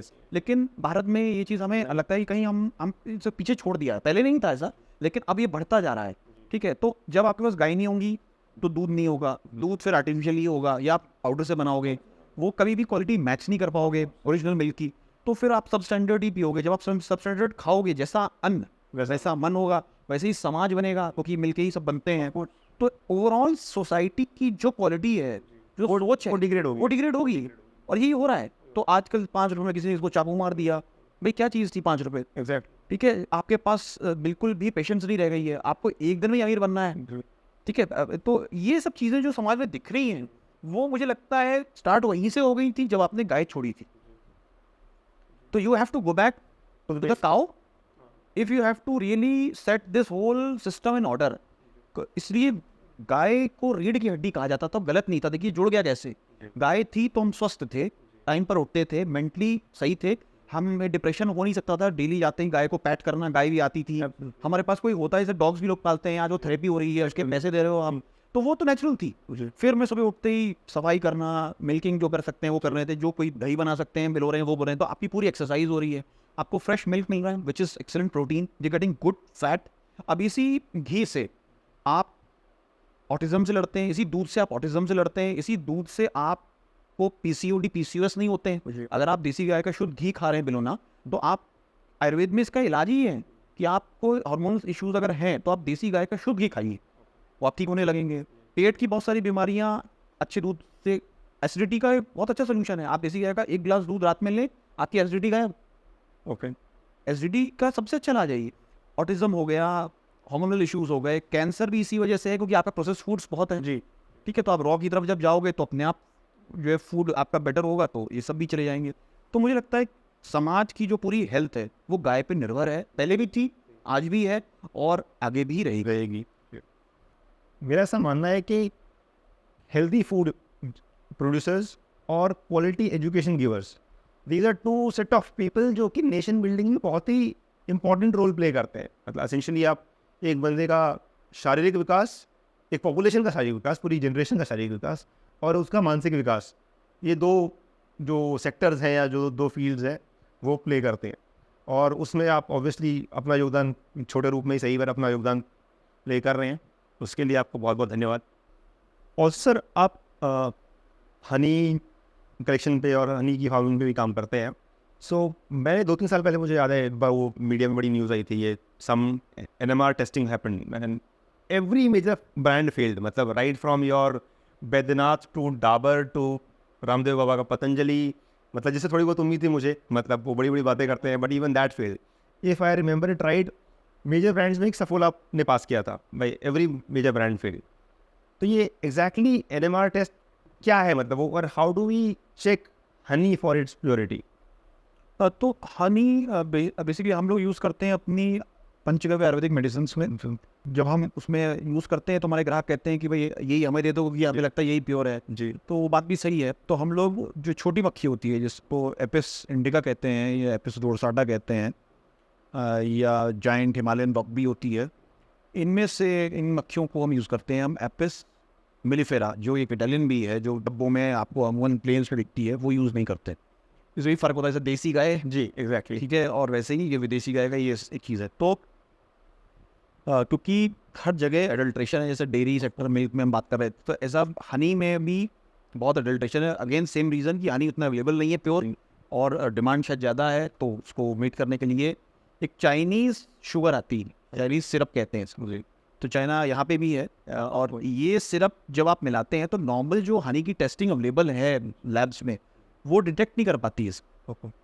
तो एक नेक्स्ट लेवल की टेस्टिंग जिसे nuclear magnetic resonance NMR testing कहा जाता है, ये इंडिया में शायद अमूल आनंद में है, और कोई और इंडियन लैब के पास हो सकती है, गवर्नमेंट वाली लैब के पास, प्राइवेट किसी लैब के पास नहीं है। तो ये यूरोप में भेजना पड़ता है टेस्ट करने के लिए, और जो प्रोसेस है, और वहाँ पे एक बैच वाइज आप इसको टेस्ट करते हैं कि भाई इसमें कोई ऐसी शुगर तो नहीं मिली है, चाइनीज़ शुगर या सिरप तो नहीं इसमें मिली हुई है। तो ये तो हुआ NMR टेस्टिंग, और इससे पता चल जाता है कि यहाँ पे ये बाकी जेन्युइन हनी है। और वो लोग ये भी पता लगा देते हैं कि इसे किस फ्लावर से लिया गया है, उसकी क्लासिफिकेशन ऑफ फ्लावर्स भी कर सकते हो, एक अलग टेस्ट होता है। तो हाँ, जब ये टेस्टिंग हो रही थी तो हमने ही अपना हनी टेस्ट किया जो है, तो बड़ी खुशी हुई हमें हुई कि वही हम लोग का भी सही निकला। पर ऑफ कोर्स क्योंकि हम लोग इस लार्ज स्केल पे नहीं करते हैं, ऑफ कोर्स, तो वो मीडिया में नहीं आया, तो जानकारी नहीं होती है। लेकिन आपकी बात बिल्कुल सही है कि बहुत कम ब्रांड्स पास कर पाए थे, दुर्भाग्यवश मेजर ब्रांड्स फेल हुए। और वही सब चीज़ आ जाती है कि FSI कहाँ है, उसके पनिशमेंट्स क्या हैं, ठीक है, देखिए वही कोई जेन्युइनली शायद नहीं कर रहा होगा जानबूझ कर, लेकिन भाई जब आप उसको बेच रहे हैं तो आप सोर्सिंग कैसे कर रहे हैं? Of course. जब आप लाखों टन माल उठा रहे हैं तो आप उसकी चेक एंड बैलेंस और रखिए। आप उस लेवल और स्केल के ब्रांड हैं जहाँ पे you can't claim ignorance correct. कि यार मुझे नहीं पता, नहीं। मतलब आपकी प्रॉब्लम है क्यों नहीं पता, मतलब आप कंपनी चला रहे हो ना, प्रॉफिट आप ले रहे हो तो आपको पता होना चाहिए, मतलब आपका काम है पता होना। एब्सोल्युटली। तो ये वो चीज़ है जिसको मुझे लगता है कि शायद और इस पर स्ट्रिंजेंट चीज़ होनी चाहिए थी, पर इंडिया में मुझे लगता है कि फूड के जो स्टैंडर्ड्स हैं, जो गवर्नमेंट ने एक्सेप्टेबल स्टैंडर्ड्स बना रखे हैं, वो अपने आप में डाइल्यूटेड है एज कम्पेयर टू अदर से यूरोपियन कंट्रीज और इकोनॉमी। मैं ये बता सकता हूँ कि ये मेरा तो पर्सनल एक्सपीरियंस है। हम लोग के पास फूड के भी कई लाइसेंस होते हैं, सेंट्रल लाइसेंस, स्टेट लाइसेंस होता है। तो साल में 2-3 चेकिंग जी हमारे पास फूड की आती है, जिसमें शायद ग्राहक कुछ बोलते होंगे उस वजह से आते हैं, या कई बार खुद भी आते हैं, तो चेकिंग तो होती है जी। और वो लोग जेन्युइनली सैंपल्स ले जाते हैं, उसको टेस्ट भी करते हैं और उसका आपको रिसिप्ट भी देते हैं। उसके रिजल्ट्स नहीं मिलते, लेकिन कुछ गड़बड़ होगा तो वो जरूर मिलेंगे, ऐसा मेरा मानना है।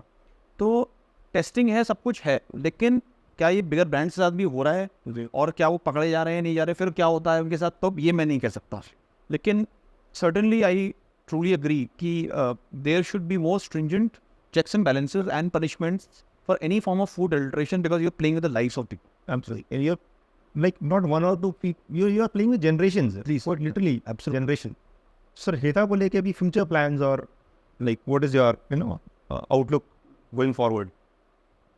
यहाँ से कहाँ? यहाँ से कहा तो और गाय बढ़ती रहती हैं, गाय मल्टीप्लाई करती रहती हैं, तो गाय ऐसे ही बढ़ती रहें, ठीक है, हम ऐसे ही गायों के आसपास रहें, गायों में रहें, ठीक है, गाय हमारे घरों में रहें। और ये जो गाय का पूरा इकोसिस्टम था जो खराब हो गया है, हो रहा है, उसमें हम अपना पॉजिटिव योगदान करते रहें, ठीक है, यही हमारी आशा है, यही हमारा विजन है।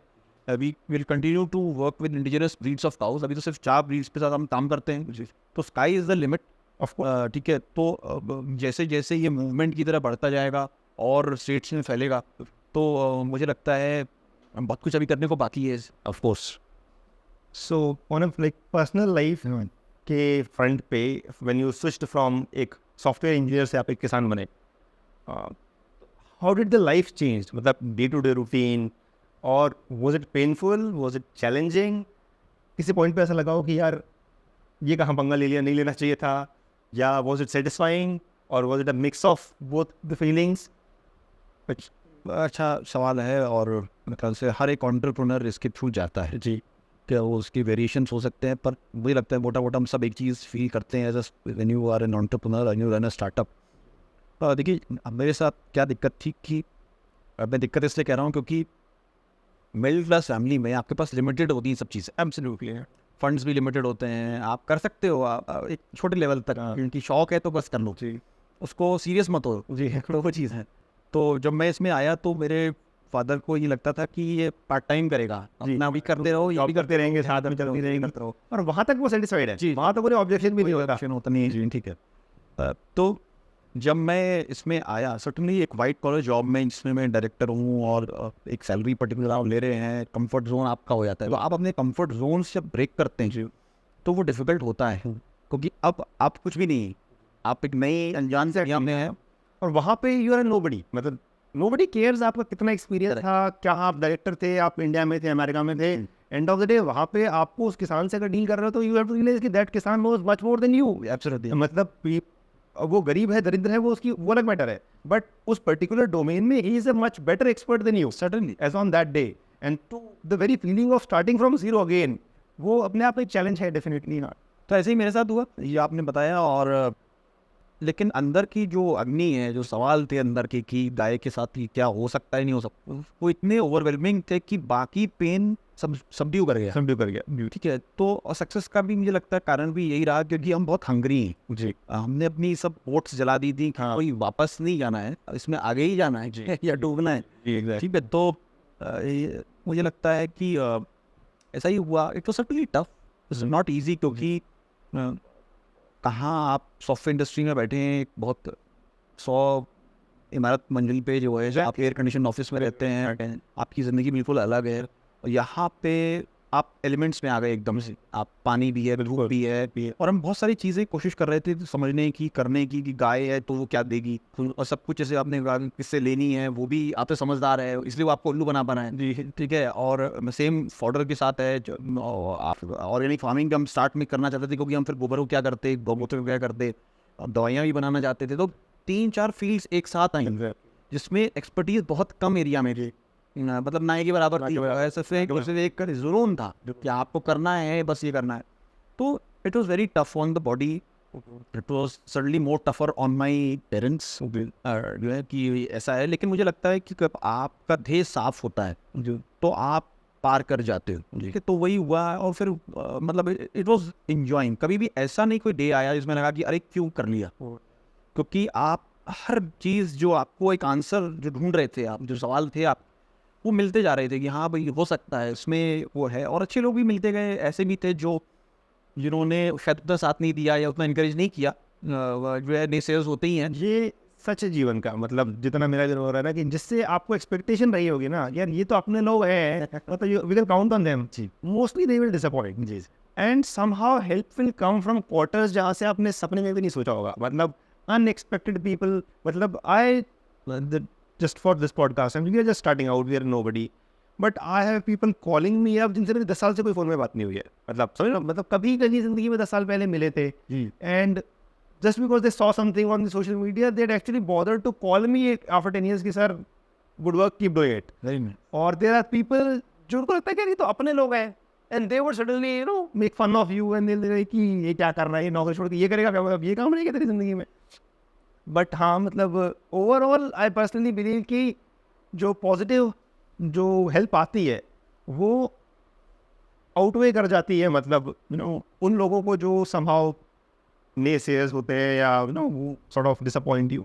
एंड आई एम श्योर ये मतलब काफ़ी लोगों का फीडबैक रहा है जिन्होंने भी अपनी जर्नी स्टार्ट करी, जैसा कि आपने कहा कि नेसेयर्स डेफिनेटली रहे होंगे। जनरली डिसअपॉइंटमेंट उन क्वार्टर से आता है जहाँ से आपको एक्सपेक्टेशन होती है, पर हेल्प भी उन क्वार्टर से आती है जहाँ पे आपको बिल्कुल अनएक्सपेक्टेड होता है। So ऐसी मतलब it's been very interesting roller coaster ride, but every bit has been a learning experience. गाय के साथ बहुत कुछ सीखा। गाय क्या है, जो है अभी भी हम रिसर्च ही कर रहे हैं, ठीक है। तो मुझे लगता है कि ये मुझे और पहले करना चाहिए। हाँ यस, ये मतलब आप शायद मुझसे भी 5-7 साल बड़े होंगे एज में, सो ये फीलिंग मतलब आती है कि यार ये जो भी हम कर रहे हैं ना, मतलब चाहे कुछ भी कर रहे हैं, जो भी कर रहे हैं उसका पहले कर लेना चाहिए था यार, मतलब लाइफ और बेटर नहीं होती। जी जी जी जी। तो समझ से कि बेटर लेट देन नेवर कहते हैं, दे रहा है दोस्त आए तो सही, वो ज़्यादा ज़रूरी है। बिल्कुल, you are running a profitable farm obviously, और यू डूइंग गुड एंड एक सर्टेन अमाउंट ऑफ स्केल भी आपने। Have you ever thought of like raising external capital to fund your business, Shark Tank और एनीथिंग एल्स, मतलब external capital, मतलब what are your thoughts on it? Can agriculture और dairy farming support external funding or VC funding kind of a business environment? See, I think ये भी बहुत अच्छा आपका सवाल है, और ये अदर वे राउंड है कि will the Shark Tank or the VC support these businesses? I mean, so let me just get back with due respect to all of them because they bring immense value. Of course. तो देखिए, हेता जैसी संस्था क्या है, हम लोग एक इकोसिस्टम है जिसमें बूढ़ी गायें हैं, बछड़े हैं, सब कुछ।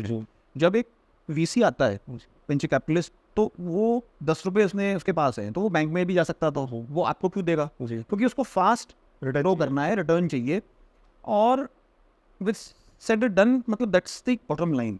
अब हेता जैसे फार्म में दिक्कत उसको क्या होगी कि यार वो देखेगा यार बूढ़ी गाय अनप्रोडक्टिव एसेट हो गया ये, तो ये एसेट की जगह ये लायबिलिटी हो गई। तो इकोनॉमिक्स उनको ये बोलेगी बार बार कि यार ये लायबिलिटी सब हटाओ, सिर्फ एसेट्स क्रिएट करो और रिटर्न्स मैक्सिमम करो, ठीक है। अब ये सब चीज़ें पॉसिबल नहीं है, क्योंकि उनका दिखने का जो विजन तरीका है, वो गाय को सिर्फ दूध इमीडिएट जो है, वो 5 साल के लिए VC नहीं पैसा लगाता है, वो इमीडिएट के लिए लगाता है, तो वो चीज़ उसके साथ नहीं होने वाली है, ठीक है। तो इसलिए VCs या कोई भी शार्क टैंक जैसा कोई भी एपिसोड सूटेड नहीं है मुझे लगता है इस समय इन वेंचर्स के लिए। और ऑर्गेनिक फार्मिंग में भी अगर हम आते हैं डेयरी से छोड़ के, तो फार्मिंग भी बहुत स्ट्रेस में रहती है, तो ठीक है। अगेंस्ट मोटे मोटे सेम इशूज़ हैं, मुझे जल्दी प्राइस उगाना है, जल्दी वीट उगाना है, मुझे मैक्सिमम प्रोडक्टिविटी चाहिए, और मुझे जल्दी चाहिए, और मुझे भाई खाद वाद मत डलवाओ मुझसे, इसमें बड़ी मेहनत है, मुझे लेबर बचानी है, मैं अकेले बस वो बिखेर लूँगा यूरिया, तो स्प्रे वो भी ड्रोन से स्प्रे कर देंगे बस मैन पावर। राइस में सबसे ज़्यादा केमिकल स्प्रे होता है। पंजाब में तो साहब एक ट्रेन ही चलती है, कैंसर ट्रेन, जो गुजरात जाती है। बिल्कुल सर, ये दिस इज ट्रू। मैंने मतलब पढ़ा है इसके बारे में। मतलब उस ट्रेन का नाम कैंसर ट्रेन पड़ गया है बिकॉज इतने कैंसर पेशेंट वहाँ से इलाज कराने के लिए आते हैं उस ट्रेन में, बिकॉज उस क्षेत्र में इतना ज़्यादा केमिकल्स और पेस्टिसाइड्स हो गए कि कैंसर के इतने ज़्यादा केसेस हैं कि मतलब वो that train is mostly booked by cancer patients for treatment. देखिए, अब ये मीडिया हाउसेज इसको नहीं पोर्ट्रे करते हैं, बिल्कुल, या उस लेवल में पोर्ट्रे नहीं करते हैं कि जो ट्रेन जाती भी है गुजरात, यहाँ भी गौमूत्र गोबर से पंचगव्य आयुर्वेद ट्रीटमेंट हो रहा है। ठीक है, क्या इतनी बड़ी विडंबना है। देखिए, तो एग्रीकल्चर सेक्टर को भी थोड़ी सांस लेने की ज़रूरत है। They need to return back to their roots. Certainly research continue करिए, बेटर सीड्स बनाइए, लेकिन जो इनपुट्स हैं उनको आप केमिकल बेस्ड नहीं कर सकते। ठीक है, इसकी भी बहुत बड़ी हिस्ट्री है कि यूरिया बना क्यों। वर्ल्ड वॉर 2 में, वर्ल्ड वॉर 1 में इनकी कहीं ना कहीं रूट्स है जहाँ आपके पास पेट्रोल डीजल ज़्यादा हो गया, तो उसका क्या करें, उसका फिर उन्होंने यूरिया के फॉर्म में कन्वर्ट हुआ। इसलिए मतलब एक बहुत बड़ी इसकी एक चीज़, इसको पढ़ा जाना चाहिए कि हुआ क्या। और अब संसार की ये हालत है कि लोग भूल गए हैं कि गोबर खाद भी बनती है, कुछ होता है, यूरिया, डाई, पेस्टिसाइड्स, ये एक नॉर्म बन गया है। बिल्कुल नॉर्म बन गया सर। और ये मतलब मैंने तो फर्स्ट हैंड देखा है। मतलब पहले गाँव में रूढ़ी होती थी जहाँ पे मतलब जो भी आपका गोबर होता था वो आप डालते थे, खाद में जाता था। अब वो तो बेयरली अवेलेबल है। मतलब डीएपी और यूरिया दो ऐसे तथ्य हैं जो डे इन डे चले जा रहे हैं। और मतलब हम लाख बातें करें, सच्चाई ये है कि मेरे गांव में हो रहा है, मेरे परिवार में हो रहा है, मेरे घर में हो रहा है। बिल्कुल, तो मैं सत्य है वो जीवन। जी जी जी जी। तो ये है, मतलब कुछ विडंबनाएं हैं इनके साथ हम जी रहे हैं, और प्रयास ये है कि हम back to the cows, back to organic farming जो है, ये हमारा पूरा भारत वापस लौटे। जी। Of all your products, any your personal favorite product, anything that you want to recommend?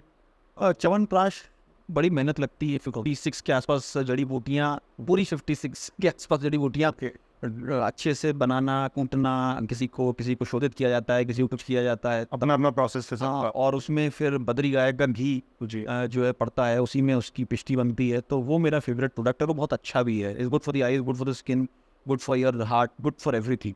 So a spoon of Chyawanprash a day will keep the doctor. जी, alright sir, thank you very much for your time. आप जो कार्य कर रहे हो definitely काबिल तारीफ़ है, और मतलब उसके लिए दुनिया ने आपकी तारीफ़ पहले ही काफ़ी की हुई है। बाकी हमारी तरफ से बहुत बहुत धन्यवाद, साधुवाद। आपने वक्त निकाला, जो आप कार्य कर रहे हैं, जिस दिशा में कर रहे हैं उसे करते रहिए। God willing, good and greater things will happen. Thank you very much. नमस्कार, thank you so much, thank you very much sir for having me here. मैं पूरी हेता टीम की तरफ से, बिकॉज मैं एक बहुत छोटा part, of course 85 head strong team है और 1000 गायें हैं, उन सब की तरफ से मैं आपको धन्यवाद देता हूँ कि आपने हमें अपने यहाँ बुलाया और हमारी बात सुनी। Thank you so much team. Thank you very much sir, thank you.